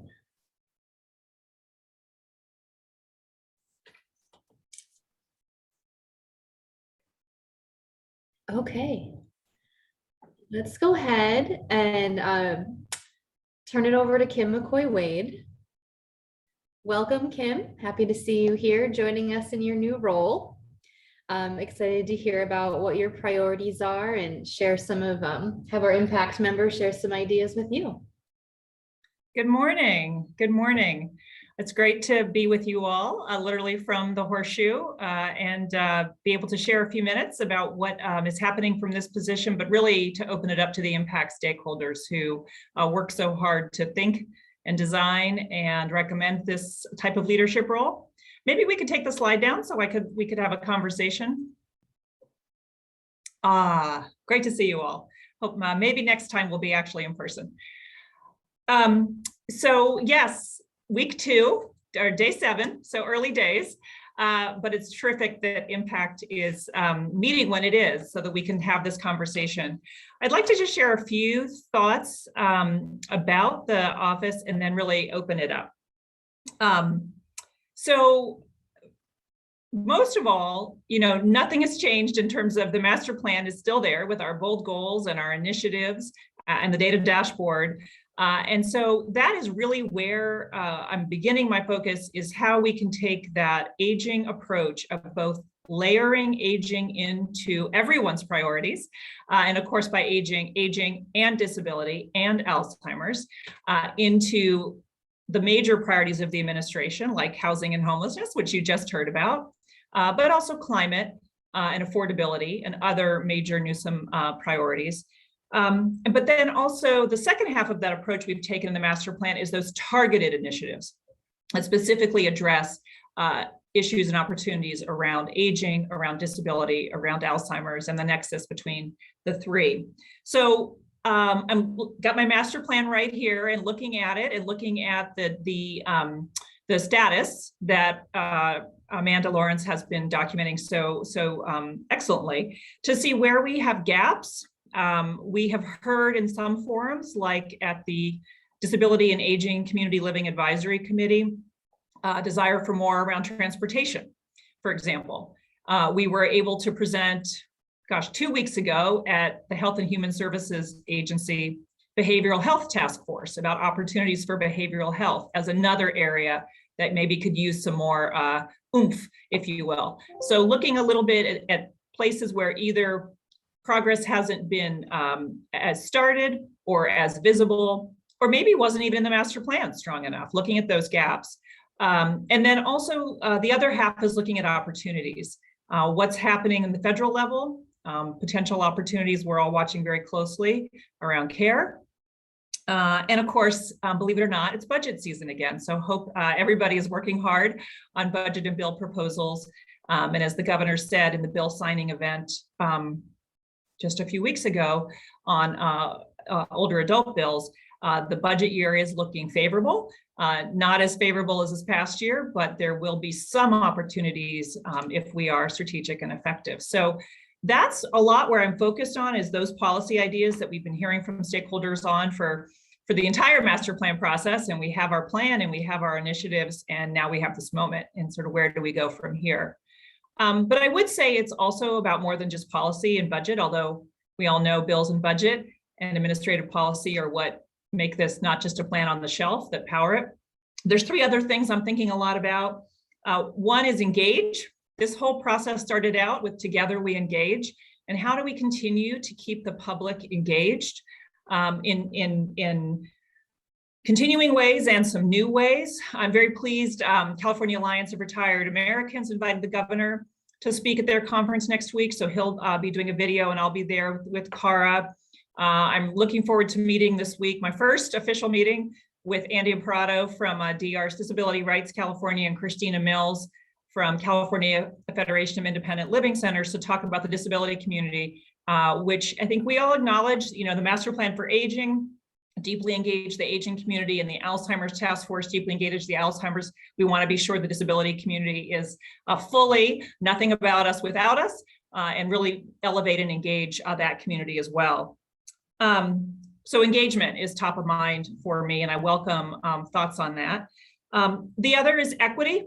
Equity has been baked into the Master Plan for Aging and is part of our governor's vision. So I've been spending time with the other governor's senior advisors who are person-centered, if that makes sense. So there's a senior advisor on young children, talking about our intersection for families with an equity lens.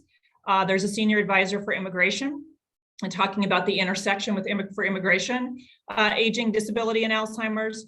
And importantly, the senior advisor on tribal affairs, the tremendous opportunities there, and sharing some of our work and listening to our elders and capturing history as well. So lots of work beginning to think about how we make that equity vision an implementation and a reality. And there's lots happening at our agency levels all across the administration. So want to be sure we continue to be an engine for that.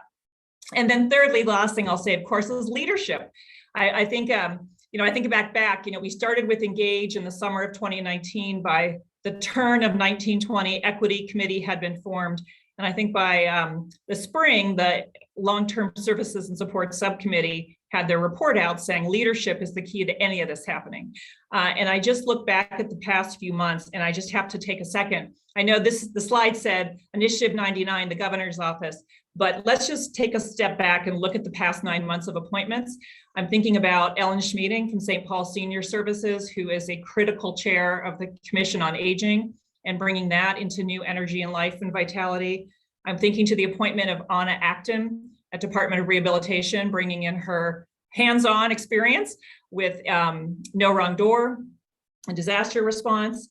The elevation of Anastasia Dodson to the first ever Office of Medicare Innovation and Integration at Department of Healthcare Services.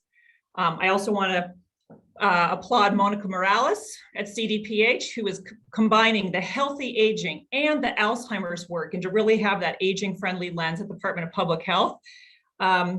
And of course, the most recent, you just heard from Claire Ramsey, who's partnering on the great work with Corinne Buchanan and Director Johnson to bring together aging, disability, and housing in new and exciting ways at social services. And of course, last but not least, but most recent, Susan Damaris to come in at the Department of Aging. And I think we can all tell you we're not done yet. There's more positions and more hiring in the chute, and we're really excited that all across department, people who were already here doing the work are getting more folks to join in, and really that age-friendly lens is becoming a way of doing business across multiple agencies. You heard from the housing folks to start. I could mention OES and Vance Taylor's tremendous leadership. It goes on, but just really want to lift up that leadership happens in so many places, and I'm so grateful for where we are now. And now, speaking of leaders, would love to hear from you all about what's on your mind on any of those topics, the policy issues, engagement, equity, leadership, or really anything at all. And Andy's out of the gate with his hand up. You want me to go? Yeah, Andy, go ahead. So Kim, I'm so excited to have you in this role, and I'm grateful to the governor for creating the role. My kind of question for you, and we can talk more about this when Christina and I meet with you and FIG later this week, but do you have ideas or thoughts about ways that we could engage the governor directly more in talking about the master plan? You mentioned, you know, the speech with Cara, which is great, but I'm wondering if there's other ways to engage him. And, you know, I think he has a lot of interest personally in disability issues. At least that's the sense I get. He just wrote a children's book about dyslexia, which is very cool. But I'm also just interested in thinking about beyond the master plan for aging, are there ways to engage him more with the disability community and really raise his profile within the disability community? Yeah, Andy, I would agree. I think he's very aligned with that in terms of his personal experience and his vision for the state. I think it's kind of on us to think of what those opportunities are. And so absolutely, that's part of what I meant by engagement, that it is more than policy. It is to be a little org charty, communications and external relations. But that's part of what I think we want to make sure this role is looking at all of those levers to drive change. Great. Thank you, Andy. And it looks like Fernando, you have your hand up. Oh, yes, thank you. And it's just so exciting to see Kim and Susan there at the helm. I kind of have a two-part. First, I really appreciated Adam's presentation on legislative progress, and I know Nancy's very much on top of it, but I wondered who at the state level, Kim, is monitoring all the developments at the federal level, especially all the congressional debates right now on the president's budget. We don't know where it's all going to go, but ultimately we assume there will be an impact on our initiatives and hopefully additional reinforcement, whether funds or initiatives or legislation that will benefit and intersect with our recommendation. Who's monitoring all that at the state level? Yes, the governor's office absolutely has a Washington, D.C. office that is part of the same unit I am, the cabinet unit of the governor's office. So they're my colleagues now. So that's also people who I'm reaching out to, and they're a A+ shop. But again, make sure we're all tracking the aging and disability and Alzheimer's pieces together. So that federal leadership couldn't be more critical. You're right, and there's a lot of opportunity. And Fernando, welcome your advice on that, given your particular role, having worked in the Washington space as well. That would be great. And you give me a chance to also say I'm really excited about the leadership in the legislature. Assemblymember Nazarian and Liz Fuller have done a lot of thinking about how to elevate aging, and I think that's something that we can really focus on even more in the new year. Looking forward to the oversight hearing, the one-year oversight hearing, and then other ways, such as a caucus, that we could continue to strengthen our leadership partnership with the legislature as well. And if I could just add just one more, just to show how the aging space has expanded, which is really exciting. I think Sarita and I were at the Milk and Global conference, and a number of us have been presenting at different workshops. Anyway, aging's is becoming a global interest, and so it just reinforces all the exciting work that's happening in California. Well, that's great. That's something also I think we'll be able to do with the governor's office more directly, is those international engagements as well. So that's a great flag too. I see Nancy's hand, Maria, if that's okay.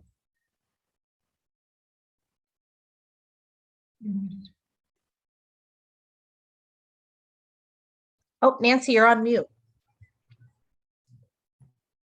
Well, gosh, I was doing a really great job of talking to myself. Excellent. So Kim, congratulations for both you and Susan. Something that we're really interested in, and certainly today we're hearing a lot about some of the departments that are working on aging issues, disability, and Alzheimer's, but we're very interested in what's happening in transportation and parks and open spaces. And also digital inclusion too is something that we're looking real closely at, particularly with more federal dollars for broadband expansion and some things that will be really important in the state. What's your relationship with those departments? How will you build relationships with the behemoth like transportation? And how can we accomplish some of the goals that have been set out in the master plan related to those issues? Yeah, those are great. I mean, both transportation, I mean, I was talking to that undersecretary this morning, actually. They just released another round of grants to support people, older adults and people with disabilities, mobility grants. And I don't think our community knows that. And so just talking about how do we even, and there'll be another RFP coming out later this year. And I don't know that our community knows that. And so we are talking about that. I want to work with the master plan team. And as she comes on board on how we can work together with our cabinet and department partners. Similarly, the Broadband Council, Mark Beckley's been leading the work there. Hi, Mark. So checking with that on sort of what our next step is. And of course, the department received new funding. State funding for digital divide with some flexibility on how to design that.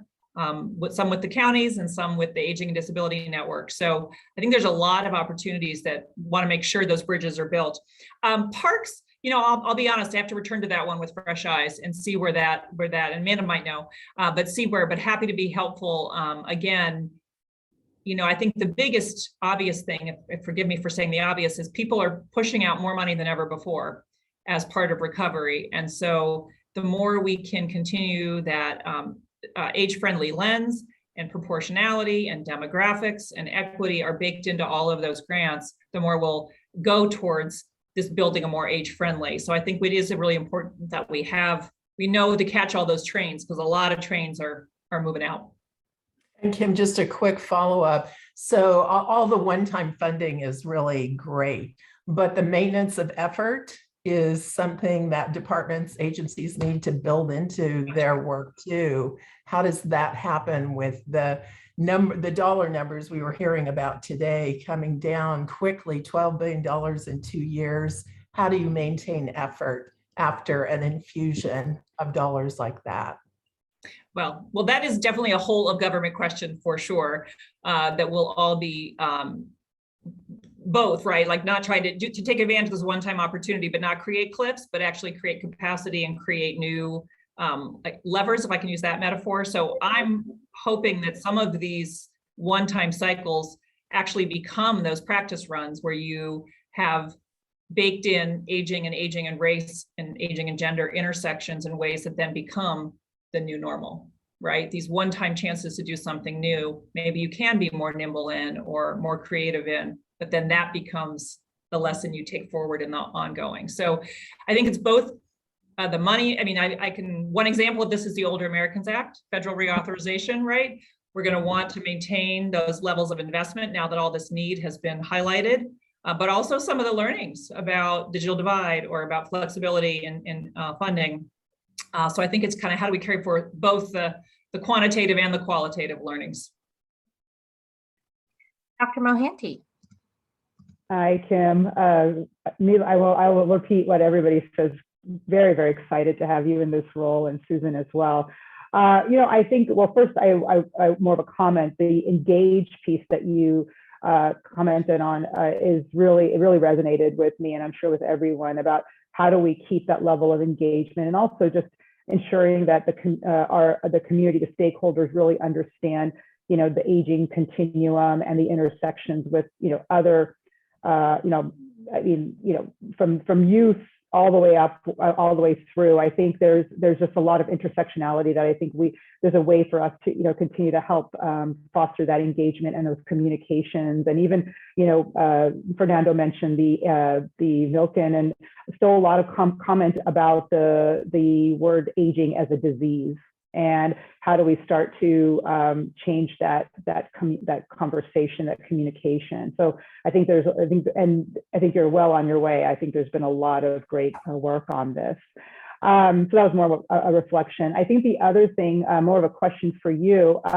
You know, you've touched on this, but you know, the position that you play in your new advisor role is really important, critical, and you know, it's a really amazing opportunity to, you know, elevate all these issues across all the different agencies.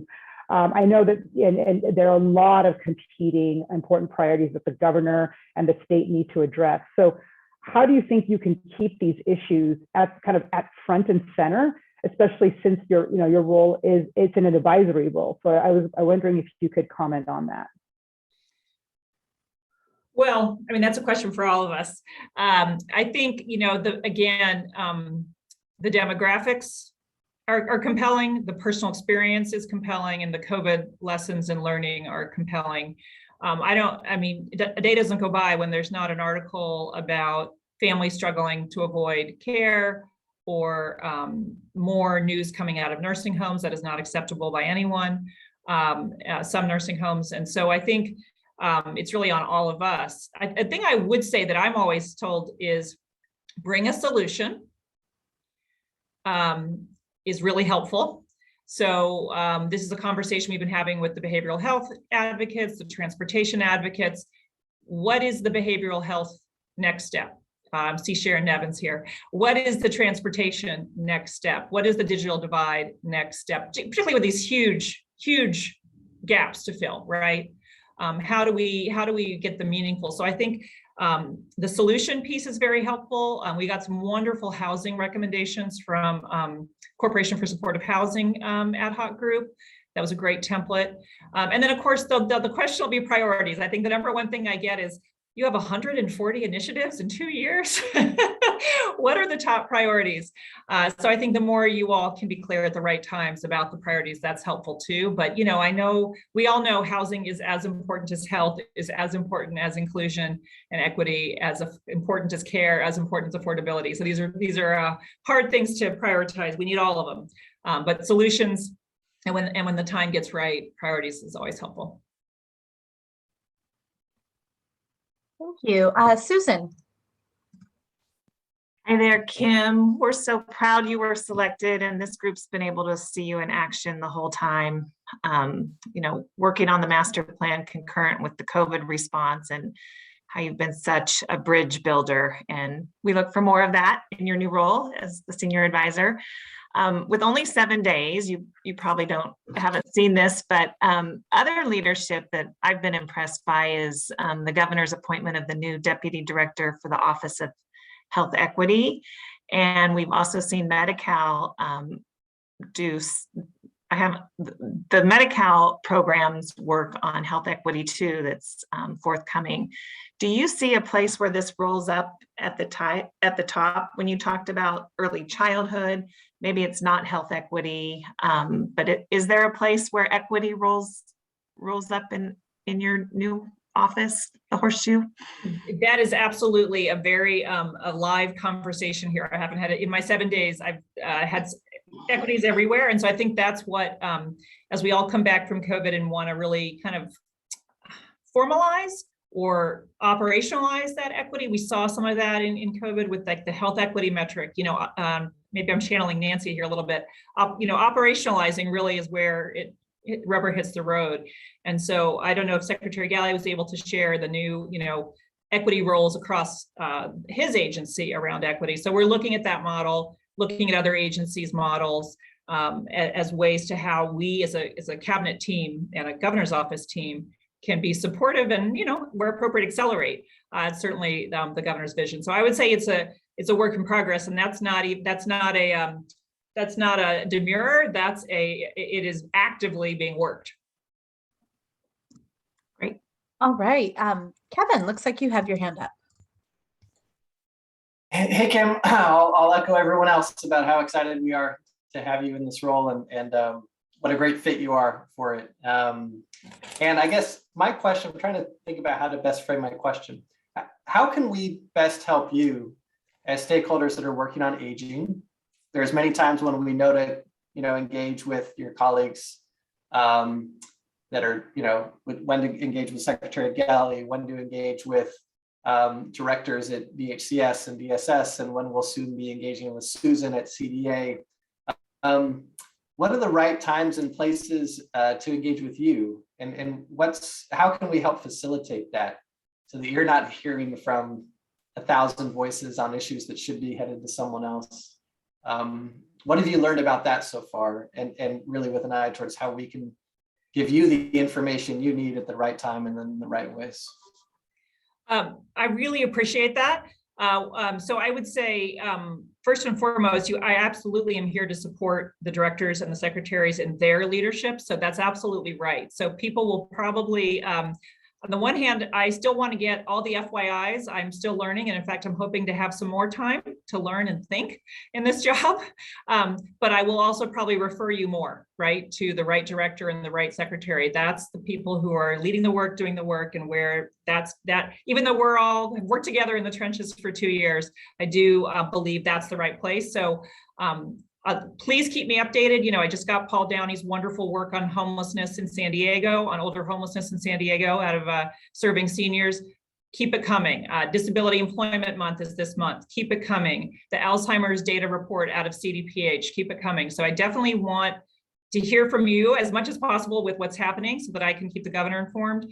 But I also want you to work with the department and agency leadership. The second thing I would say is what Andy started with, is what can the governor's office be doing? what either he personally or the institution ideas on that. And so want to make sure that we use the opportunity that this position creates. And that might be worth some real thinking about. You know me, I'm a big deliverables and deadline person.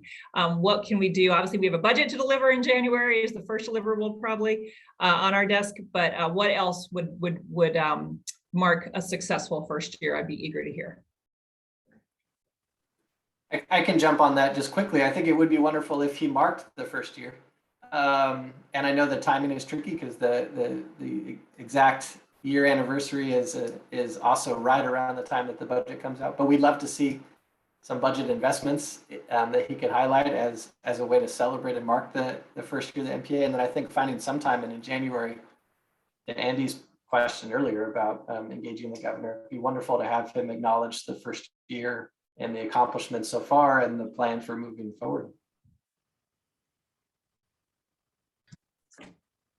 Thank you, Kevin. Andy. Just one quick idea, Kim. We were so excited that the governor signed SB 639 and positioned California as a leader to move away from sub-minimum wage. And I appreciated it was in the presentation from the Department of Aging.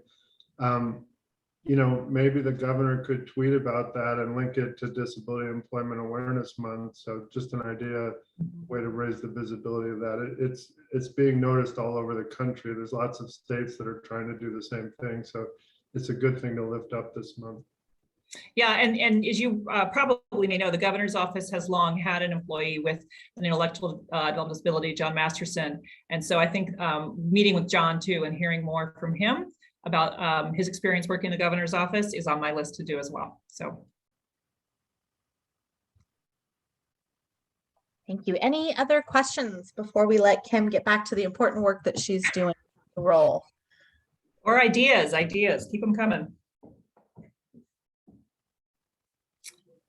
I'll jump in. Sorry to not raise my hand. I think something the Impact Committee has been talking about and now I guess this is going to be a question for you and Susan going forward, but what happens after year 2? And how do we engage the governor and you in your role, Kim, and then of course CDA and Secretary Galley in that process? What are you thinking about that, about how we prepare for after the first 140 initiatives of the first 2 years? I have the same questions, and really at the highest level, is this model of the first 2 years, do we want to do it again for 3 and 4, right? Do another 2-year, there's pros and cons, as Amanda and many other people can tell you, to having this long list of initiatives. But also I'm really hoping that we can start to get more to outcomes, as Terry Shaw talked about, and bring in our research partners. It's hard in year 1 and year 2 to have out, particularly given all the variables, if I can say that, but start to be more outcome and research driven with our university partners. And then again, the master plan was not carved in stone. It had gaps. And so there's places that either be new emerging or just need more attention that we want to focus on in new and different ways. So those are kind of angles on it, but I think at this point it's questions. And the only thing I flagged for Susan and Amanda is time goes fast. So, these are questions that probably need to start being wrestled with in the spring and the summer if something's going to be out in 2023. Hey, it looks like Nancy, you have your hand raised. Yeah, it looks like we just have another minute for committee comment, but Kim, you just alluded to something that Terry mentioned too that I wanted to follow up on, and she talked about developing a research partnership. So can you say a little bit more about that and what you're thinking? Is that a group that the state is hoping to retain to actually do an in-depth evaluation? What's that about? Oh, good. Terry read my mind still. Terry. Hi, Kim. Yes, so we are very much in the process of establishing the research partnership, and that involves creating a charter for it that would outline exactly what you're asking, Nancy. But Among the ideas that have been discussed include having the research partnership focus initially on highlighting, I think kind of to Kevin and Andy's points earlier, highlighting a few outcomes that we can really drill down on for purposes of doing our first kind of outcomes report, maybe after year 2. And then also related to that, building in some of the targets to the dashboard to help us really focus our direction. And then, you know, there is so much work that is going on, really administration-wide, certainly agency-wide, and statewide really, on improving our data infrastructure. And so having the research committee be available to be a resource in informing the development of that infrastructure to ensure that it meets the needs of older adults and the programs and communities that serve them. So those are some of the things that are in the bailiwick, so to speak, of the research partnership. Kim, did I miss anything? Anything else you wanted to say about that? The only other thing I would add, and you can correct me, is many of the kind of ad hoc people you're working with are the alum from the research committee. Correct. From the universities. So, yeah. Wonderful. Well, thank you so much. And a big thank you to Kim for joining us, taking the time today to hear from committee members about ideas, thoughts, priorities. At this time, I think we will turn to public comment. We've got about a little bit more than 15 minutes left. So Nancy, if we could pull up the Q&A slide. Thank you very much. Just a few couple of housekeeping reminders. If you're joining us by phone, you can press *9. That will add you to the queue, and we can unmute your line to hear from you. If you are joining us via your computer, tablet, smartphone, you should see a raise hand icon on your toolbar. Selecting that will add you to the queue. And of course, as always, you can use the Q&A feature to submit written comments or questions, and we'll just go ahead and read through those. So we'll pause here, give folks a couple of seconds.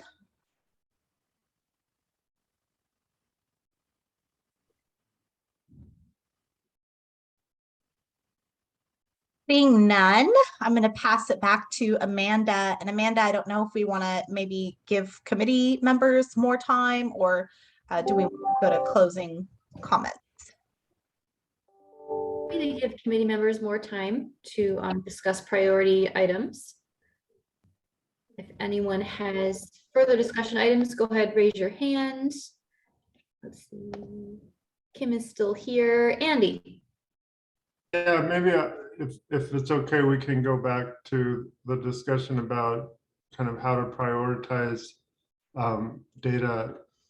You know, what I'm looking for is whatever we, and you know, it would benefit from a discussion, but whatever we see as the most important indicators for the well-being of people in California as they age, and people with disabilities across the age spectrum, based on the data that we have. And I guess one number that's jumping out at me is the poverty rate, the elder poverty rate in California. I think we're like the second worst state in the country. I don't remember the number, but I feel like that's a really important indicator, and comparing ourselves to other states is important. And I'm just worried that if we have too many indicators, we may miss the bigger, harder ones. And then on the bigger, harder ones, like homelessness or poverty rates or housing costs, housing affordability, I feel like there's value in telling a story about ways that we can actually get better, because I think some of these indicators are so kind of big that I think some people think there's nothing we can do about it. It's just inevitable. So having some narrative where people actually believe that we can do something about it, I think is important. Thank you, Andy. Nancy. I think Andy is really onto something here about establishing priorities, but I'm wondering if there's a way to create some criteria for selecting priorities, and then almost a survey of the committee, so we're not just throwing out individual things, that we really have a whole list to take a look at and give some thought to, reaching consensus on, because I do think it is really important, and we need a process, I think, for being able to do that. Thank you, Nancy. Anybody else have thoughts, comments? One other thing, if I could just throw in, Kevin also talked about setting some goals about where we want to be, not just measuring progress without having an indication of where we're really heading. And is there a way to incorporate that into also establishing some priorities, then having that kind of Red Cross thermometer that tells us where we're heading might be a really useful thing for us. Apologies to the Red Cross. Thank you, Nancy.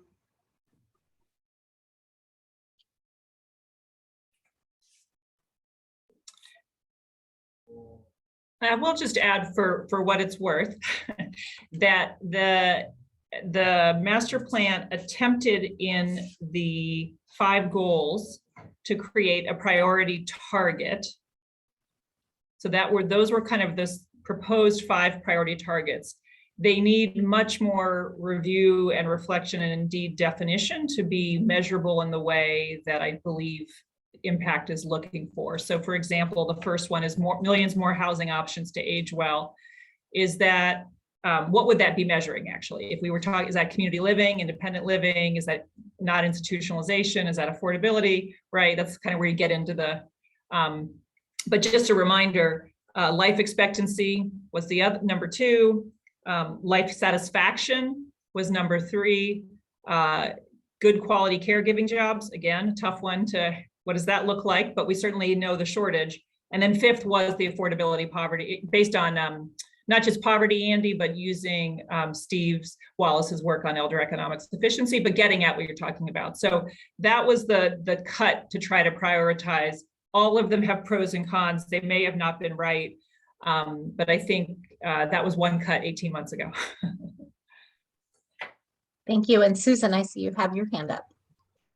Yes, I really liked Nancy's suggestion to develop criteria, and that was something we struggled with, certainly with the LTSS subcommittee report.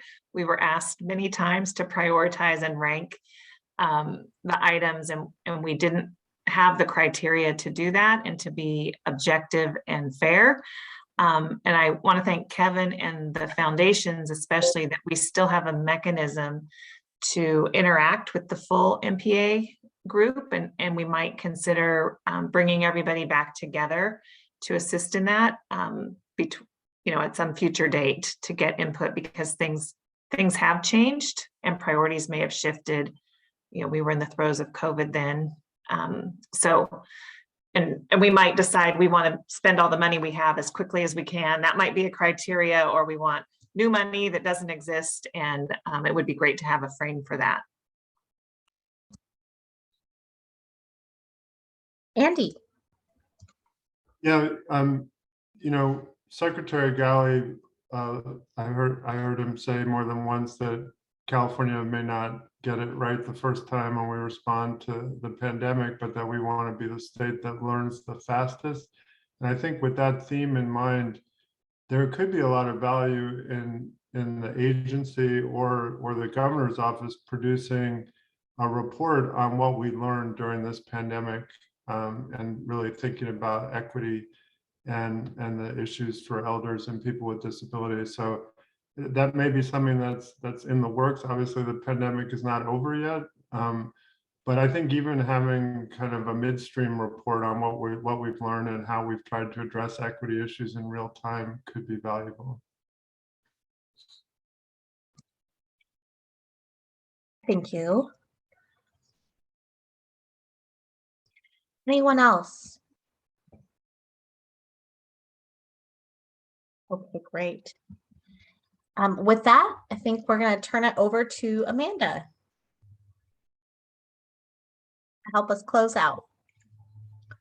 Let's see. So if there are no more public comments, and it doesn't look like they are, I'll hand it over to Mark for summary and next steps. Okay, great. Thanks, everyone. And again, I want to thank our speakers today. Those were some fantastic presentations we heard. We really got to hear a lot about the good work that's happening in social services and in consumer and housing affairs. And then, of course, it's always great to hear from a former director and now our senior advisor on aging, disability, and Alzheimer's, Kim McCoy-Wade, come to speak to us. So, I think just to close out, I think that there's a lot of good ideas shared about coming up with better metrics and setting targets. I think that can be a topic that we take up in future meetings. Going forward, we will, get new leadership in place. Susan will be joining us and helping to lead these meetings. And just really want to thank everyone for your time today. I thought it was a really great meeting.